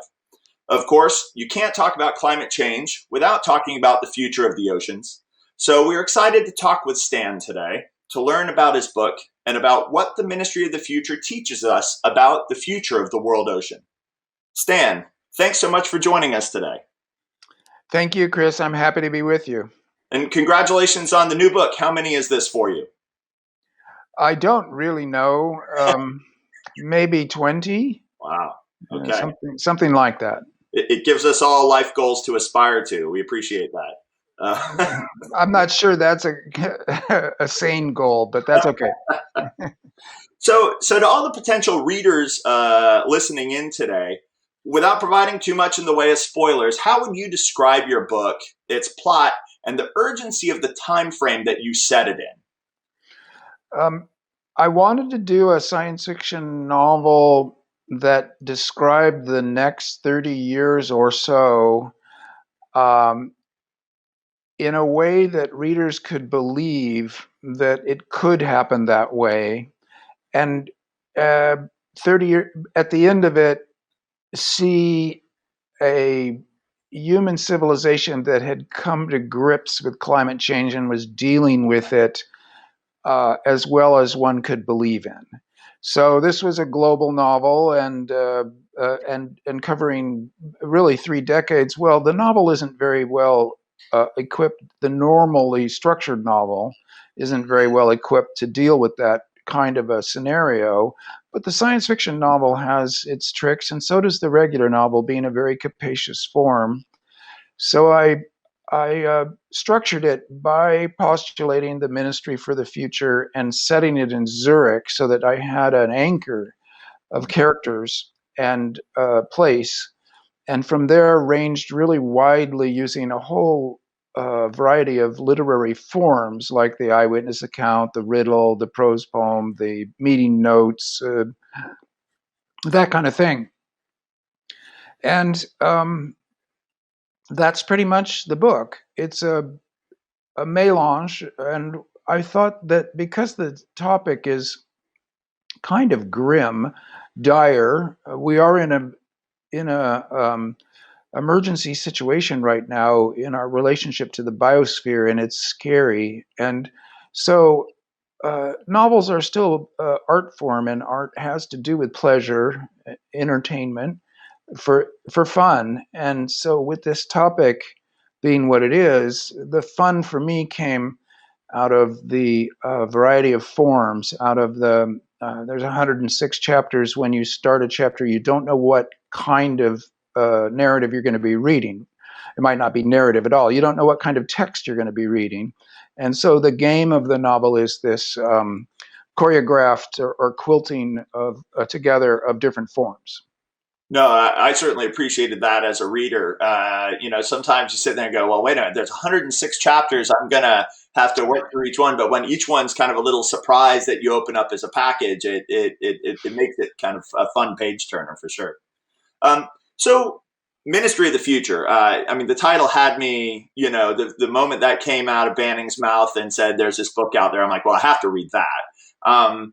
And you talk about it a bit in the book, but, Ministry of the Future is established in response to kind of this extreme climate moment that you create in your storyline that made such a profound impression on the international community that they felt the need to create this entirely new organization that's charged with looking out for future generations, like looking out for people that don't have their own advocate, right? Future generations don't exist, so they can't advocate for their own future. And plants and animals, the biosphere certainly can't advocate for its own future. And you had this great little term, the circle of inclusion has been growing over historical time, right? Where somehow we've gotten to the point in human civilization that we realize in our decision making, we actually need to include future generations, even though they can't cast a vote at the ballot box today, right? So how did you see the oceans figuring into that equation, right? You talked about rivers, you talked about forests. There's all these parts of the natural world that need advocacy if they're going to survive into the future. How did you think about all that? Well, I traced the evolution over historical time that has already existed and what we have got to now, which includes some emergent signals in terms of law. The Constitution of Ecuador has its forest as a citizen with rights. The Constitution of Wales, the Children's Trust, and other organizations are defending the rights of children, even though they can't vote. And then there's even a network of organizations that are somehow charged with defending the rights of the future people that already exists. They're fairly embryonic, you might say. But in my novel, it was important to seize on them as examples of what could happen if we took the rights of future people as being equivalent to our own. And this does have to do with legal standing. In other words, you have to have standing before a court will take your case. And standing is really the first accomplishment of making a legal case in the first place. There's a great environmental text by a Christopher Stone called "Do Trees Have Standing?", which is a kind of a pun, but he meant, of course, legal standing. Right. And so this is an issue already. And to get to the specific in your question, the oceans then would be part of the biosphere. The oceans are a space for living creatures that humans depend on to stay alive. And the ocean has also taken up maybe 40% of the CO2 that we've burned into the atmosphere has ended up in the oceans and chemically changed the ocean so that the pH of the ocean itself is measurably different than it was when we started measuring. And when you consider how much water that is, to change its pH by a measurable difference is a sign of how much carbon we've poured into it as basically a depositor of waste and pollution. So we've fouled the ocean, and we've also overfished it, so that the ecology of the oceans, between physically warming it up because the temperature is higher, even at depth, and changing its chemical composition with its pH, and then overfishing it, altogether, the oceans are at risk. And if the acidity, the increased acidity of the oceans kills off certain kinds of microscopic life at the bottom of the food chain in the ocean, then everybody knows that the food chains work, that if the bottom's gone, everything up it in the pyramid goes away. It's an elementary school type observation. If the life in the ocean crashes because we have changed the chemical composition such as the bottom goes out of the food chain there, then that's about 1/3 of humanity's food right there.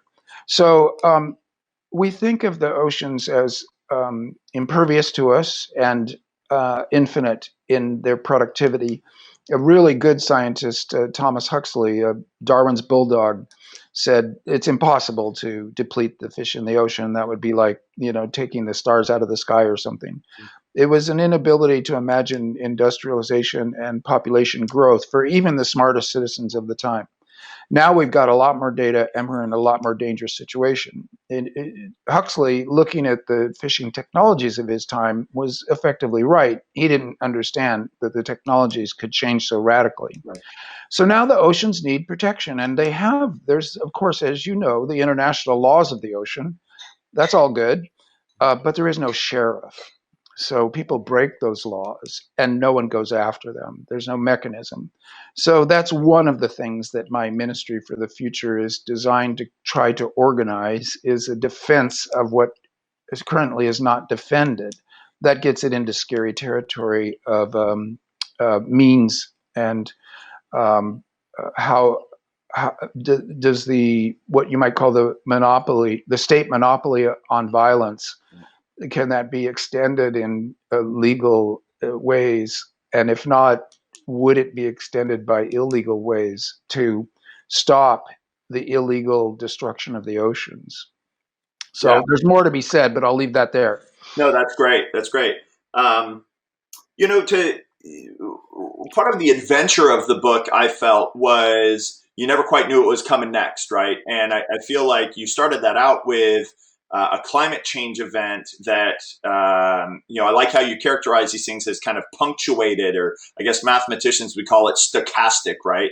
It's not a linear process. And I think when we talk about climate change and how much carbon the oceans have absorbed, we see this really smooth curve, and we're lulled into thinking, oh, it's going to be a smooth future. It may get smoothly worse and worse, but at least it's smooth. But I think your story did a great job of saying, no, you know, you will cross these boundaries and very bad punctuated things will happen, and we need to be ready to deal with that. But in many ways, your story is a good news story, right? You know, it's a story of what could happen if only we organized to kind of address the big issues of the day. And it makes me wonder kind of what are the big ocean catastrophes that you think were averted by kind of the good news story that you had, right? All sorts of things could have happened in your story, and you chose not to go there, right? True. And I like this description that you made of the punctuation. It's like Stephen Jay Gould's punctuated evolution, that things go along steadily for a while and then they're accumulating pressures to the point where there's a break, and it is stochastic. I talked with Ezra Klein about this, and he described it as a situation of slow violence, systemic, where the privileged on this planet are committing slow violence against the, say, 2 billion poorest people on the planet who don't have the resources to fight back very well and are suffering already and immiserated. That when slow violence cracks into fast violence, that's the first scene in my novel, and they keep coming back like that. The eyewitness accounts, of which there are, I never counted how many, but maybe a few dozen eyewitness accounts in the novel, are very often at those moments of punctuation where slow violence that is systemic and you don't see it cracks into a fast violence, and that's what an eyewitness relates to the reader. So one of those eyewitness accounts is from a fisherman. But see, there are boats out in the Southern Ocean that are pirate boats. Pirate fishing is happening right now. A lot of the fish that we eat is illegal and breaking the marine laws that are set up by international treaty. But there are certain nation states who are bad actors and don't enforce the international treaties that they themselves have signed to. I can name names, Japan, Russia, Spain, there are others. And those boats are out there on a permanent basis. They don't come into land because they're pirates. So they shift their fish onto transfer boats that then bring them into land looking more innocuous and more legal. And the poor fishermen out on that boat often spend their lives out there, or the bulk of their lives, as slaves.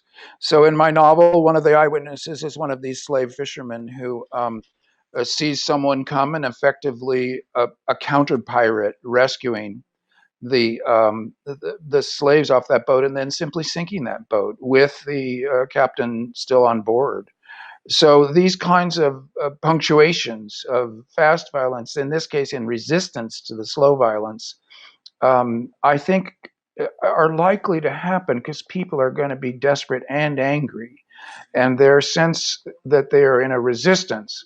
So they won't be thinking of themselves as terrorists. They'll be thinking of themselves as freedom fighters and as resistors to a dominant order that is unjust. And that will happen on the ocean too. I love that. Slow violence. It makes every life choice I make every day, puts it in real stark relief. Makes me need to think about myself a bit. So I'd love to shift over to kind of the Arctic and the Antarctic, because one of the big things you did in your book, right, is you kind of saved us from sea level rise. You saved, all of coastal civilization, which is frankly a large majority of our urban civilization, right, is coastal. You save us from all of that, and you do it through like major geoengineering projects that require massive nation state resources in order to pull it off. Can you talk about the inspiration for that, why you chose to make that part of your plot versus, frankly, the alternative? And, if the Arctic Council called you up and said, Stan, what do we do? How close to the storyline would your recommendations be? What I would say is I'm really happy to talk about the Arctic and Antarctic. I've never been to the Arctic, but I've been twice to the Antarctic, and I love these areas. They strike me as landscapes and seascapes as extremely evocative and attractive. And they are warming up faster than the rest of the planet, as we know, and they are they are deeply implicated, let's put it that way, in rising sea levels. So as we heat the planet, heat the poles, then we are going to be seeing sea level rise that will destroy our coastal civilizations.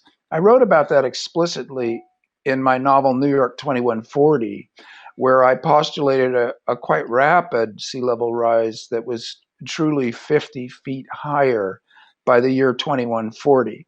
This is probably faster than it is likely to happen, but it's not completely impossible. And I was happy that a paper by James Hansen and 16 colleagues was published in 2016, right as I was writing my book, pointing out that in the past we have seen a 1 degree centigrade Celsius global average temperature rise followed by a really rapid, like 1 century, 10 meters sea level rise. It was a controversial paper. It was sort of constructed by many different lines of evidence, leaning against each other to make a case, like a kind of almost a jigsaw puzzle case. And it was speculative in the best kind of way. And it certainly helped me in that novel. In this novel, I wanted to talk about things that I had read about and been told about in person by glaciologists who actually didn't want to publish their Antarctic plan because they didn't want to get involved in the geoengineering wars. That if you write about a geoengineering technique now as a scientist, your career is at that point a geoengineer's career, with the rocks through the windows, with the character assassination by way of the internet. You join a war. It's a discursive battle usually, but it can be also a legal battle in getting sued or suing people for slander. And this glaciologist in particular didn't want to get into that. He said, Stan, that's your job. You're the science fiction writer. So I was given a new idea to put into my book and spread it around. And of course, I checked with my other glaciologist friends because my trips to the Antarctic have given me an entry into that very small world of glaciologists. And they said, well, maybe. And that was enough for me. So the idea is that, which I'd explored earlier, that rising sea level, could we pump the water back up onto the Antarctic ice cap, the polar ice cap, let it freeze there, solve the problem? Well, it turns out to be something like 3,600 cubic kilometers of water for every meter rise or even centimeter rise of the ocean, which, I'm not a quantitative person. That blew my mind. I had not done the math, and what it points out is just how big the ocean is.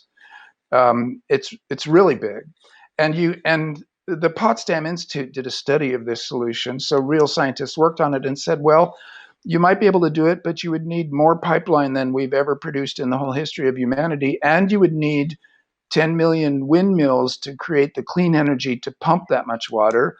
And that represents like 7% of all of the energy produced by humanity, electricity right now. So, okay, that's not going to happen. I was really sad. because for years, like since my novel Green Earth, I had been thinking it would be a solution. It's not completely off the table to think about some of the dry playas of this world as rehydrated salt seas. It's an old Jules Verne idea. The Salton Sea came from that.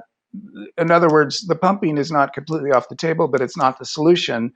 So this glaciologist said the reason that we're getting these rising sea levels is not that Antarctica melts from the top down. It gets lubricated from the bottom. So what melt there is goes down moulins, these cracks in the ice, down to the floor of the glaciers, lubricates the glaciers in their slide down into the sea. They're moving 10 times faster than they were when we first started measuring them, and that's because of the lubrication at the bottom. That, he calculated, was about 20 cubic kilometers of water, and we have the pumping technology all the time in Antarctica. We're drilling down, pumping out. We investigated Lake Vostok. We routinely shoot through the Ross Ice Shelf to check out the bottom. The technology exists, and he was suggesting that if you could go to the right places, and that is, by the way, the big if, could you find the right places, and are there right places? Suck the water out from the bottom, the glaciers thump back down onto their rock beds, slow back down to their historical speeds, which are 1/10 of the speed now, and we don't have sea level rise as fast as we would otherwise, and that problem somewhat gets taken off the table. It's geoengineering, but in an odd way because it's localized, and it seems to have no downside, no potential secondary effects that would create damage worse than what we're trying to solve. So it was so interesting, I had to make it a feature of the novel. For the Arctic is much more of a problem, although it's only Greenland melting that adds to sea level rise, and you can do the same procedures in Greenland as in Antarctica, and even better because those channels under those glaciers are much more canyon-like, and much more likely we can find possible spaces to pump them out and thump them down. The Arctic Sea melting, the problem there isn't that it rises sea level because the ice is floating, of course, but that exposed open water takes in way more sunlight than an ice cap. The albedo of the planet gets changed massively, and sunlight lances down into the Arctic Ocean, warms it up, and boom, we are cooked. So there have been proposals. Again, they're not mine, but I do forget where I read them. I can confess that if the Arctic Ocean open in summer were stained yellow, it would be an albedo almost like ice, and the sunlight would bounce off of it, and you would solve that particular problem, and the stain would go away seasonally. It would be a temporary fix, like sulfur dioxide in the atmosphere. 5 years later, it would presumably have gone to the bottom or dissipated, and then you'd either do it again or not. That's so bizarre. And of course, messing with the oceans, there are some other geoengineering schemes like dumping iron filings in and creating algal blooms. This seems to me to be one of the more dangerous ideas for geoengineering, to mess with our oceans when they're already damaged. I personally think none of them are looking very good. But this staining of the Arctic was at least interesting enough to throw into the novel as a kind of provocation. Like, maybe we'll be doing weird things because we're desperate and we're in an all hands on deck situation where every good idea, or even some bad ideas for mitigating climate change, to avoid going over a tipping point into complete disaster, we might be doing some weird stuff. And that the book is about that too. For sure. It's interesting. I always often say, we've been doing geoengineering for a really long time in this really hapless, clueless sort of way. We didn't know we were doing it. But it's humanity's engineering interventions that have accelerated so much of this. And then there's the opposite, right? Which is, or maybe just steering the same human impulse in a different direction is rewilding. And, rewilding is a major subplot in your book in a couple different places. You talk about E.O. Wilson's Half Earth, his book, and kind of the little social movement that it has spawned. It was really focused on I would say the terrestrial Earth. I mean, when I read it, I didn't get much out of the ocean discussion there. And your discussion really focuses on building these terrestrial habitat corridors. You have this Yukon to Yellowstone corridor that you envision being built and all the great things that come out of it. But you do also reference the regreening of the ocean shallows as kind of a deliberate activity. But when we look back hundreds of years, right, when the Vikings showed up to North America, right, the ocean shallows were extremely green and extremely fertile. So, perhaps you could talk a little bit more about your ideas on the restoration and rewilding opportunities that exist for the oceans and how those contribute to climate restoration and planetary health more broadly. Sure. It will take me out into deep waters, as we might say, given the topic where I will drown, but I'll give it a shot. I do like very much the E.O. Wilson half-Earth plan. Humans are already congregating in cities. It would not have to be a forced removal. It would just be a coordination of an already happening human phenomenon. Up until the pandemic, people really like cities. And I think that that liking for cities might survive even the pandemic when we get to whatever new dispensation that we're in. In any case, the wild creatures of this planet are in terrible trouble. We're in the start of a mass extinction event that is, to my mind, the worst part of the climate change emergency. If we give to the humans of 4 or 5 generations from now a planet that we have killed off the wild creatures in substantial numbers of species, that will be a crime that they can't recover from and that we will always be tagged with. So I've heard that 97% of the meat on the terrestrial part of the planet is human beings and their domestic beasts, that the wild creatures are 3% of the biomass. And I take it they're talking about animals here. In the oceans, I've heard that 80% of the fish that we're eating out of the oceans come from farms, fish farms, like aquaculture. I'm not sure about that. I'm surprised at that. But if it's true, it's an interesting indication. And then in the decarbonization project, to pull carbon dioxide back out of the atmosphere, plants do that when they grow. And so reforestation and regenerative agriculture are really big deals in this notion of natural decarbonization. And the oceans, well, kelp beds and, as you say, the green coastlines in the shallows, that's an enormous amount of biomass, of carbon, that could be sequestered. And of course it dies and rots and gets returned to the atmosphere, but that's a loop cycle. And when it's captured, if there's growth of the greenery on the coastlines, then that brings down carbon out of the atmosphere. And since it's an all hands on deck situation, every project that does this needs to be paid for. It needs to be a way to make a living. And so therefore, it shouldn't be a penalty. It shouldn't be something we have to pay to do or suffer to do. It should be something that we're rewarded to do. So eventually we need to talk about finance. But to get to the oceans, I don't know, and I've never run across anybody who makes a convincing case that they do know how easy it would be to do this. In other words, to farm kelp from scratch. Does that work? Have we tried it? I don't know, but I suppose there are people who do.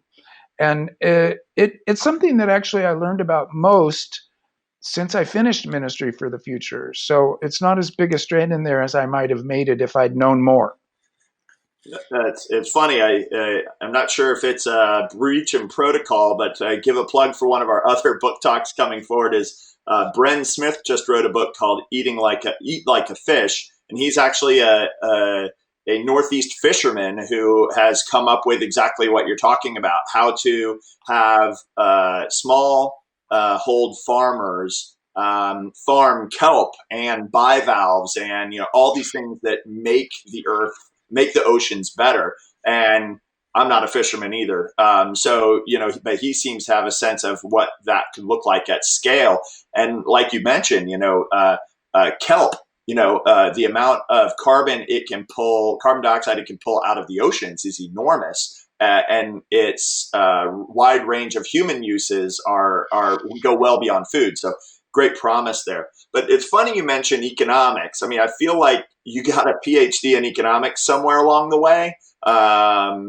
Given all the writing you did, I get the sense, well, it's clear from your writing that you think the finance community owns a lot of the blame, but also holds a lot of the promise for how we could turn things around. And you kind of talk about, Bretton Woods and the post-World War II financial agreements that we put in place that kind of drove this perpetual growth mentality. But I think you have some interesting ideas around economic policy mechanisms that might protect the well-being of the future of the oceans. Maybe you'd like to talk about those a little bit? Yes. And let me start by saying that it was indeed an article about this book, Eat Like a Fish, that I read like in February or March when my text was done. And I said, oh my God, that's clearly a missing chapter. The book should be 107 chapters long, or probably 120, but that was one of them that would be clearly wonderful to describe. And I was very excited. And again, it comes to the economics. To get started to scale, people need investment and they need subsidies. They need investment from government. They need these to be public projects so that the legality of them and the finance of them gets them jump started and going fast. And they don't have to make a profit in a competitive market where the other forms of production are being subsidized and the future is being cheated, so that in a systemic Ponzi scheme, someone trying to make an honest living can't. And that's where this guy with his aquaculture has an initial problem, and finance needs to change. It's not the finance community. Let's keep it systemic and about systems. We've all agreed to, by our votes and our political representation in general, to these laws that govern our economy. The economy is a legal system, and everybody is complicit isn't the right word, but everybody is responsible to the extent that their political representation is real. We can talk about whether political representation has been stolen from us, but we could also say, in the United States anyway, if you believe in democracy, that if you voted in the right politicians and they passed the right laws, we'd have a completely different system. Sure. And that would be done non-violently and by a legal mechanism of changing the laws, which we do all the time. What the laws need to do is change the way that we pay for things, and change the subsidies, and change the taxes, and the law itself create a system in which doing good work of sequestering carbon, of decarbonizing, and of producing needed stuff like food is rewarded, so that you can make a good living where you're not desperate, where you're not borrowing or speculative or in debt to do it. Make a good living by doing the right thing, rather than extracting value and stealing it from future generations and getting rewarded with a profit for doing the wrong thing. So even metrics, economic metrics like profit, even economic words like efficiency, need to be restudied from the axiomatic level of what are they really talking about. Efficiency is like most results for least input, and efficient always sounds like a virtue in economic talk in capitalist society. Machine guns are efficient. The gas chambers in Nazi Germany were efficient. So the goals of one's efficiency, of least input, most output, the goals are crucial. Right now, the goal is maximize profit, do it efficiently. That means wage pressure, which means scaring workers into taking any job they can. It means taking away their health care. It means ripping off them and the future generations. You create a profit. That's the metric. That's the goal. You're efficient in that goal, and you get the world we're in now. if the goal were different, if it were biosphere balance and justice among people, equality, if these were the goals, the efficiencies would look different. The measurement systems would be different. So it's at the level of goals that you need to push. We want these things, and then shape the political economy to get those things rather than profit for the 1% by way of extraction of value from us and from future generations, from people and from the biosphere. So this is fundamental, but it's also, if we were to win the discursive battle, if a voting majority and a working majority in legislatures were on the same page about this story that I'm telling, we could get this done without revolution, without the invention of a new technology, without targeted violence to make it happen.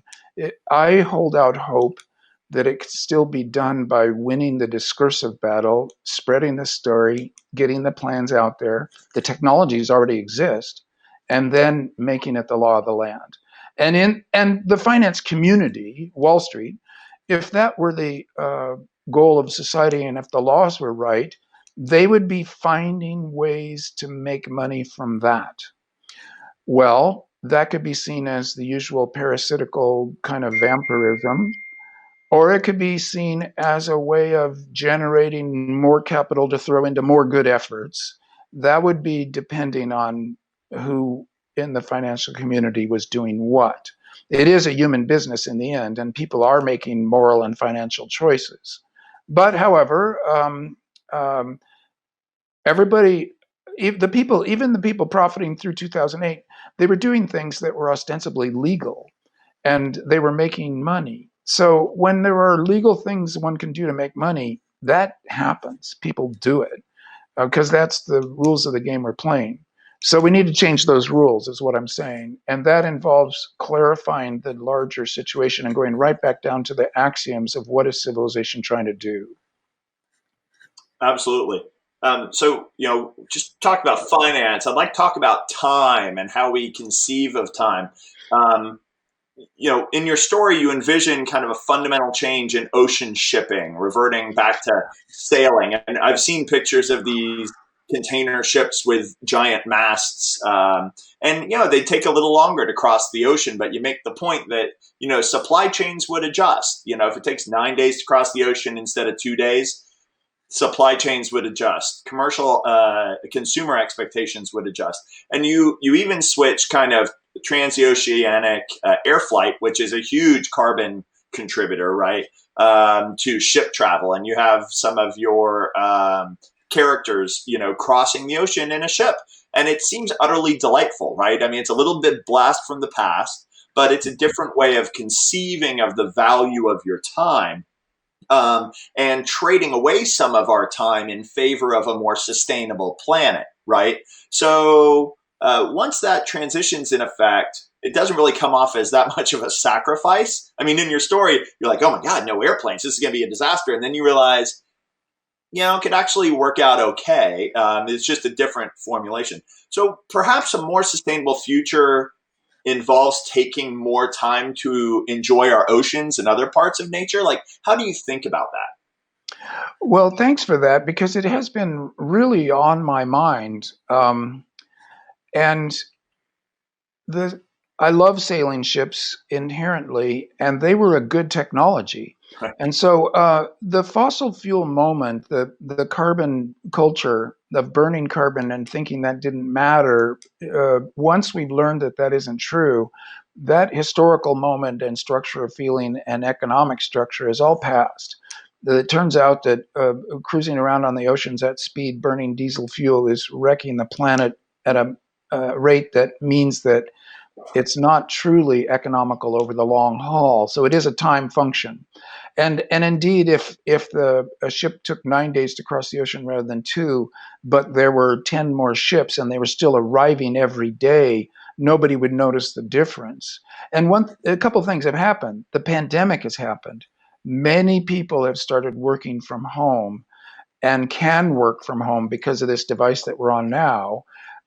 That isn't true for all jobs, but for a lot of jobs, if you had to spend 5 days to get from here to Europe rather than 12 hours stuck in a tin can, and you were out there on a sailing ship crossing the sea and still doing your job by way of the way we're doing our job now, where's the loss in that except that you've just had a sea voyage, which people do for fun, for vacation, for a relief from being in tin cans, the 12 hours a day and then sleeping in a tin can, and then basically living your life in boxes.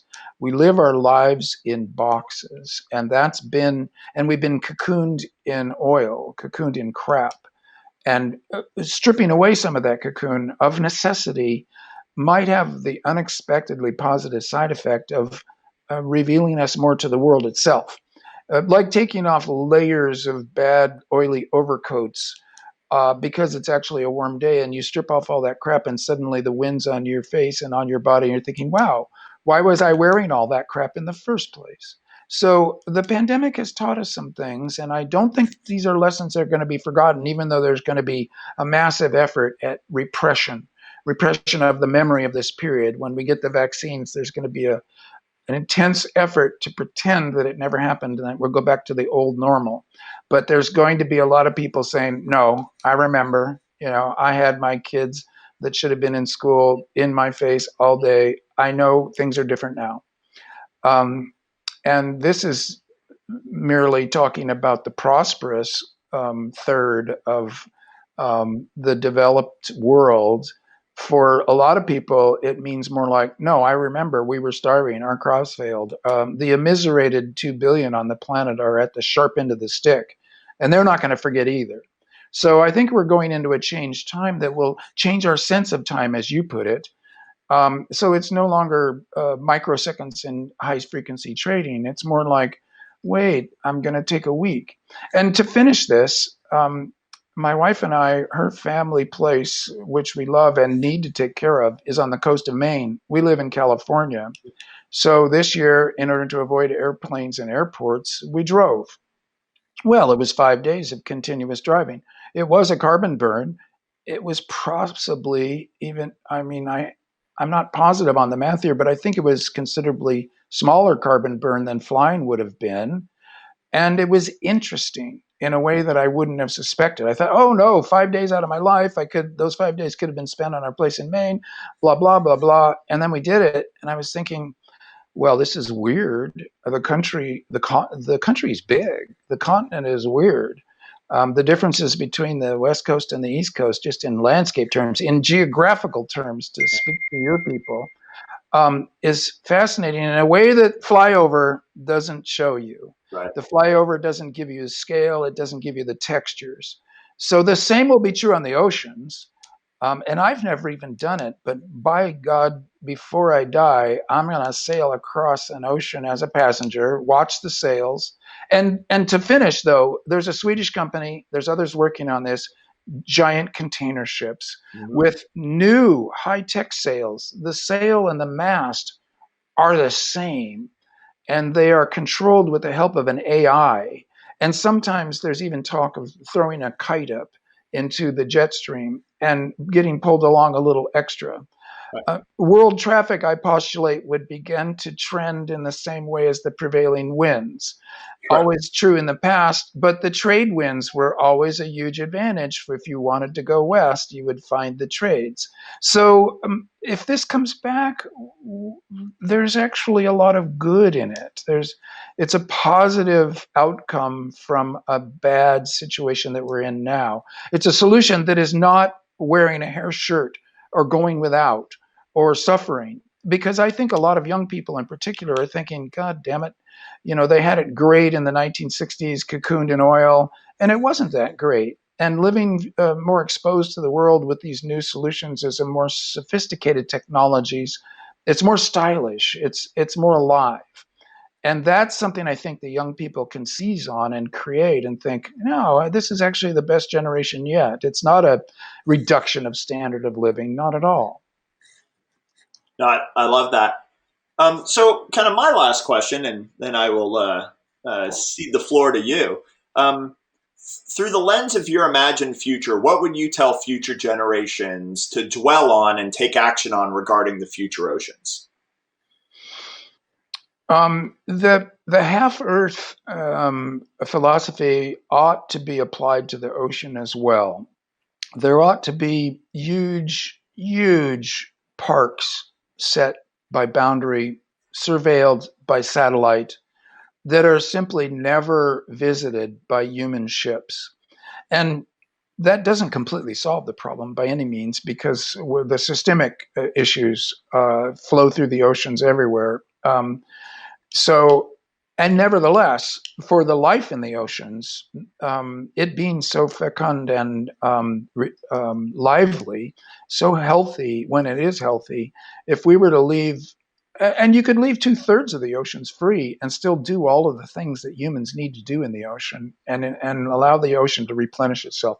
Quit exploiting the oceans the way we have been. And if that needs to involve drones from space or drones from high altitude finding pirates and sinking pirates, then I'm going to say the law is the law. If people are breaking the law, then boom, they need to be captured or disabled and brought to justice. You could maybe zap all of the electricity on their ship, and then they're drifting, and then you pick them up and jail them. In other words, we need a sheriff to enforce this. It needs to be the law, and we can't be squeamish about dealing with pirates. We never have been in the past. And the state monopoly on violence exists for a reason. It's bad, it's scary, it can be abused. It's better than any other else dispensation of violence that we have. And in the absence of some kind of pacifist super civilization, which I hope comes as soon as possible, we need to be scrupulous but bold in enforcing the laws. Because right now piracy is running rampant. And so that's what I'd say to the people of the future is, go ahead and keep humans off huge stretches, important stretches. It will be possible for oceanographers to say, this is an area that should have protection. It will help everybody else. Right. And to make those marine parks, and also to enforce the marine parks. So, I mean, this is a little bit, I suppose, utilitarian and tough. It's a tough topic to get into, but that's what I would say. Well, wonderful.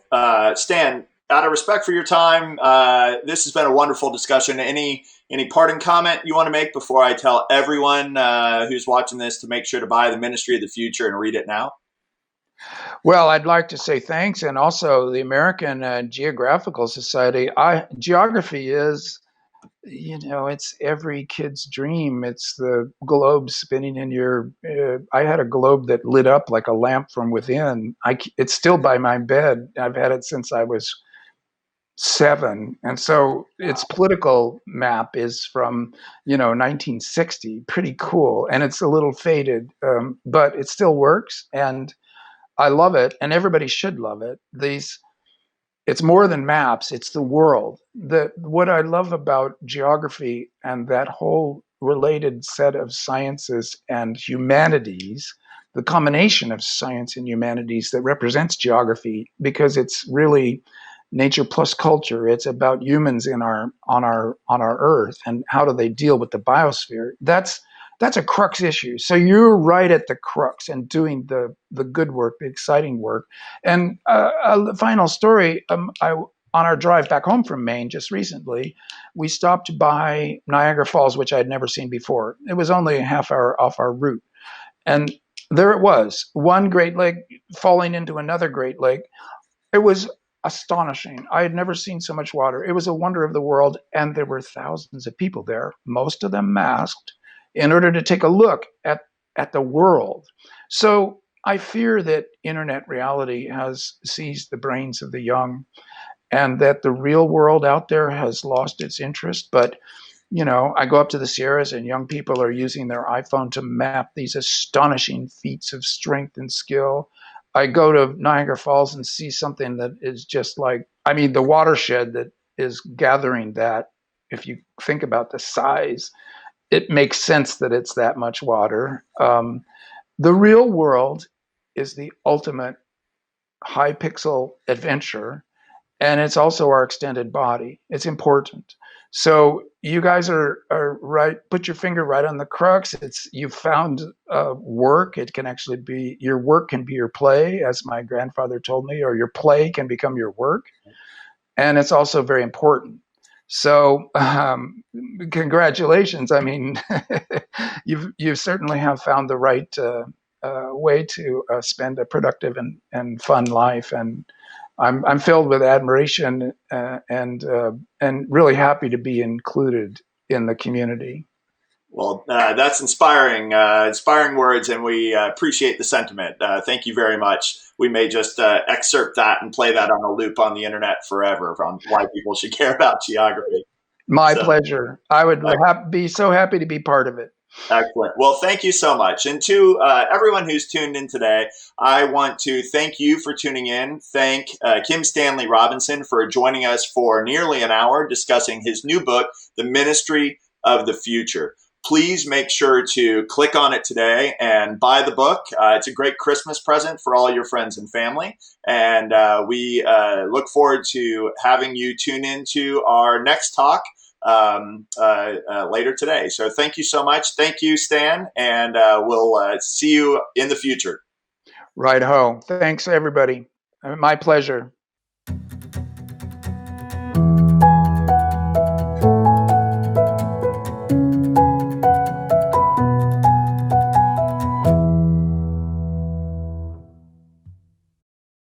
Thank you, Chris and Stan. If you want to order Stan's book, you can do so by going to geography2050.org and click on the bookstore button. Are you not much of a joiner, but still want to support a good cause? For us at the American Geographical Society, that good cause is the advancement of geography and building geographic expertise into our next generation of citizens and leaders. If you would like to support this cause, please go to www.geography2050.org and click on the Donate Now button. Whether it's a one-time donation or a donation that you set for recurring monthly or annual payment, we would appreciate your support. If all of you watching today chose to provide just $5 each month, it would have a transformational effect on the American Geographical Society's support to geography teachers and students across our country. So, donate now and become a part of the future of geography in America. Thank you, Chris. And now for something a little bit different. We have Mr. Joe Quirk of the Sea Studying Institute, who has a lightning presentation for us about his unique idea for populating the ocean. Joe?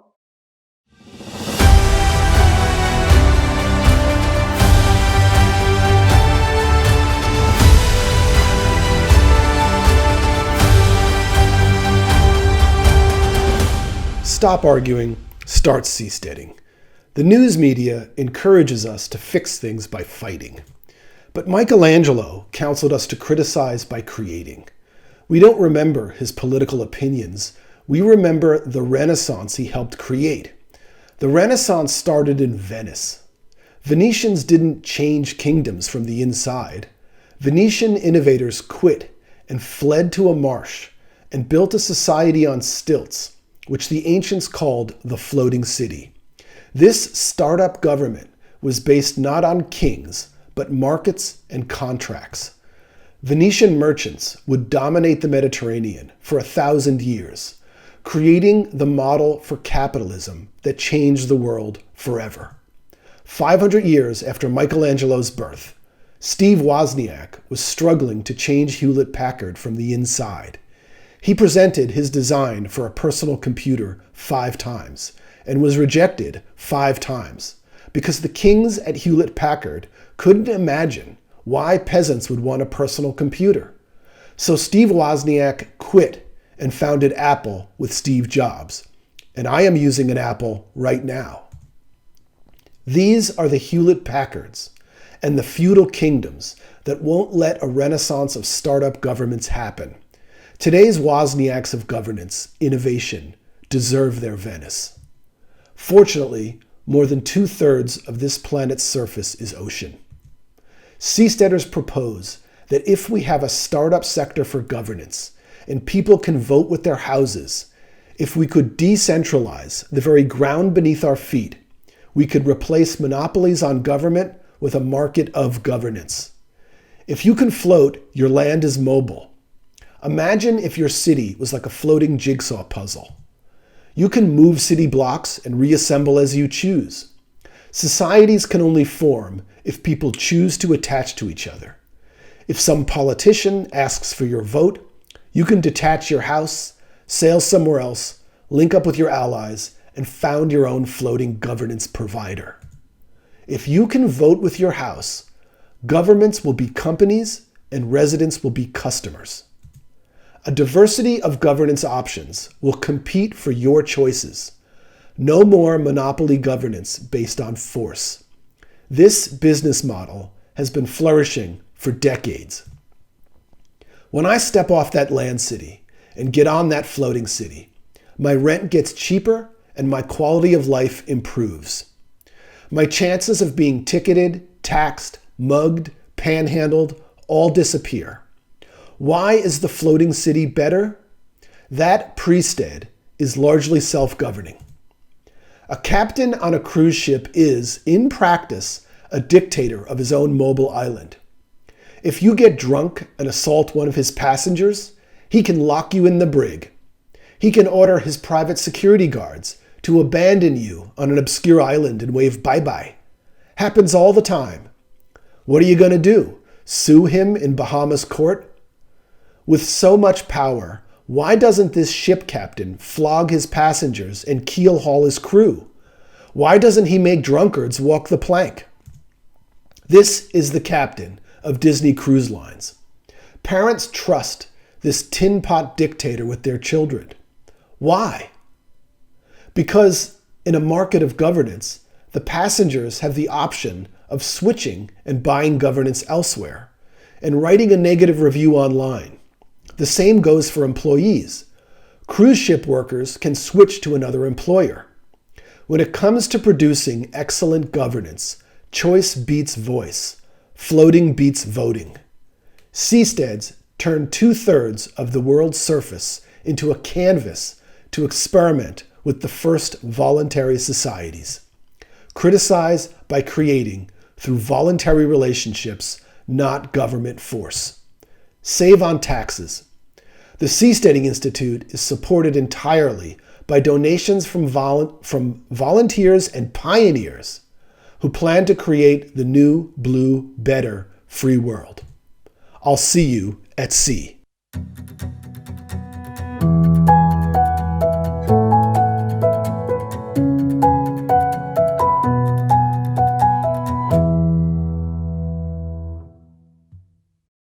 Thank you, Joe.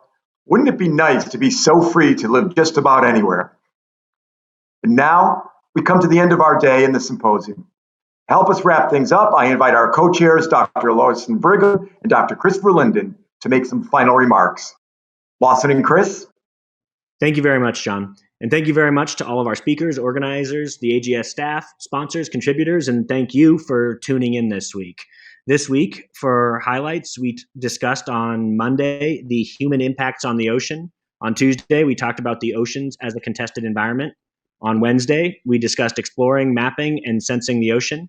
On Thursday, we talked about the bounty of the ocean and protecting our blue planet. And finally, today, we talked about the changing boundary between human habitats and the sea.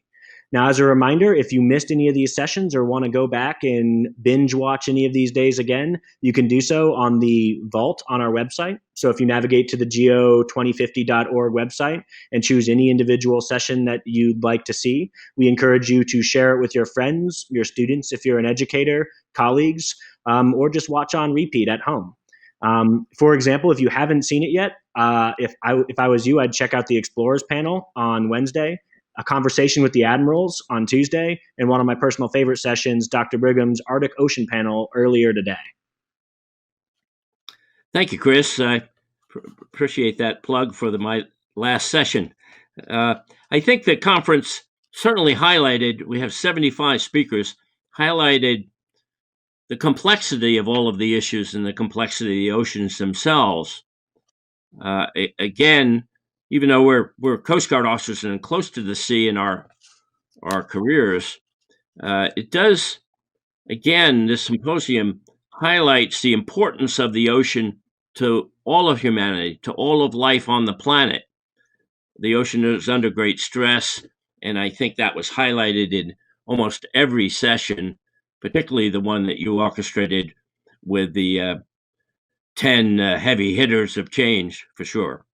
So I would say a highlight for me for the conference was the explorers, a great opportunity for us to listen to eminent explorers of the 20th century who have explored the far reaches of the ocean. And I wondered what you thought a highlight was for you, Chris. Well, I mean that certainly was one of the highlights for me. I mean, it was an absolute honor to participate in that session. You know, and I don't know if you saw, but in some of the material on the website, I got to appear on a graphic with Sylvia Earle, Bob Ballard, Don Walsh, and Catherine Sullivan. And for me, that's been a highlight of my career so far, was being able to have a conversation with them and, you know, be shown as part of the same session with them. But I think for me, the most inspirational thing about this week was putting together the session on Monday about the 10 greatest challenges. You know, I reached out to some of, you know, my friends in the oceanographic community, interviewed people to see who was, you know, the experts in this subject or that subject. And we were so blessed to get so many renowned scientists as part of that panel. And the thing that I found especially interesting was in the conversation setting up that panel, we asked all of them, you know, so the panel wouldn't just be a complaining about all the problems in the ocean kind of session, because we see that so often in the media today. I wanted all the speakers to try to come up with something that you could do or that an average person could do about some of these challenges facing the ocean. And to a person, every single one of them was able to come up with something in a broad range of things. You know, everything from recycling to, you know, treating people with respect and, you know, promoting world peace. And it was really cool to see these scientists, these experts in really minute details of a very particular subject, being able to communicate it directly to us, to the public, and specifically identify things that you or that we can do about each of those ocean problems. So for me, that was just really inspiring and very cool to see. Yeah, I think highlighting that there are opportunities also, not only problems and challenges. Think about wind power at sea. Who would have thought that we would see these large areas with wind vanes capturing renewable resource and energy resource? So the world's oceans have immense problems and stresses, but also extraordinary opportunities for economic growth and for engagement of people across all the lands of the world. I thank you very much, Chris, for your work on the symposium, and I thank all of the sponsors and our staff, and certainly all of the participants. We hope you learned a great deal about the oceans, and will continue to talk about the ocean and its importance, and understand what this means to the world. Thank you very much. And thank you, Lawson. It was an absolute pleasure to work with you and get to know you better this week. Thank you. Thank you.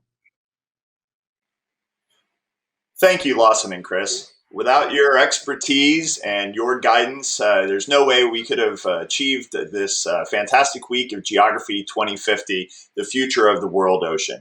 We appreciate all that you've done for us.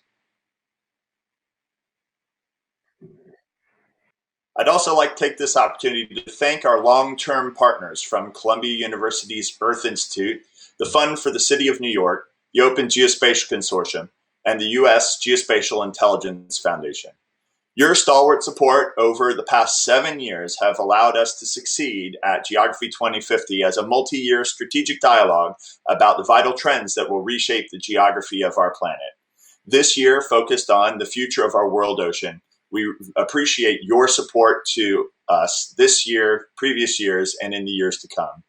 We'd also like to thank our premium sponsors, Black Cape, ESRI, Maxar, and RGI, Reinventing Geospatial. And to our many other sponsors who have provided the vital resources necessary to support the transformation of Geography 2050 from its normal in-person event to this new virtual platform.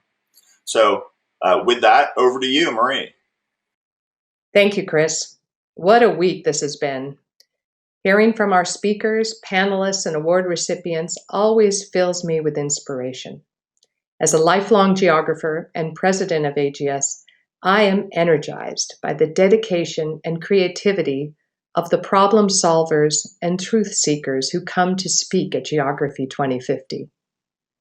It is also reassuring to know that the next generation of geographers are being nurtured by dedicated educators, especially the AP human geographers who are participating in the conference. To our teachers, please remember there is still time to sign up for the special workshop on Saturday that will allow you to take the information you learned this week and bring it into your classroom. Thanks to our corporate angels for their support of this symposium and our greater mission to enhance geographic literacy and the application of geospatial tools to real problems. And if you'd like to become a corporate angel, write us at americangeo.org. And finally, our guide to producing a virtual conference is the incomparable Adam Simmons from Project Geospatial. Adam, we are so grateful for your support throughout this process, and no, Geography 2050 would not have been possible without your technical wizardry. So thank you very much. Chris, I give you the last word. Thank you, Marie. And I'd like to start by also thanking Adam Simmons and Project Geospatial for being our guide to having a successful virtual Geography 2050. Without their support, we never could have succeeded in this transformation. But one of the upsides of surviving a pandemic here is we've been able to transform this in-person event into a permanent virtual convening space. And we hope to invite all of you to join us in the coming days, weeks, and months as we roll out new content from fascinating speakers and inspiring panel discussions about the future of our world ocean. The world oceans aren't going away anytime soon, and the challenges to our oceans and our planet are only getting greater. And we hope to provide value to you, our community, to ponder these big issues as we move forward. We'd also like to take this as an opportunity to ask for your donations. As been said many times before, while this event is free to you, it was not free to produce. And your support, no matter how small, would be very transformational in how the American Geographical Society supports our vital education initiatives. So please go to www.geography2050.org and donate. Also, save the dates for next year. What we normally do at the end of Geography 2050 is announce next year's theme. However, we're not even sure if we'll be able to have an event in New York City the way we normally would, or whether we'll be convening virtually again, or some form of hybrid event, both in person and virtual. But we hope you will stay tuned at geography2050.org or on Twitter at geography2050 and track what we are doing. We hope soon to have a plan for what we can do next fall together once we get some clarity around the disposition of this global pandemic and its uncertain future. But please, right now, save the date for November 15th through 19th on 2021. And we hope that you will join us virtually, in person, or both if we're fortunate. Until then, have a wonderful year. Thank you.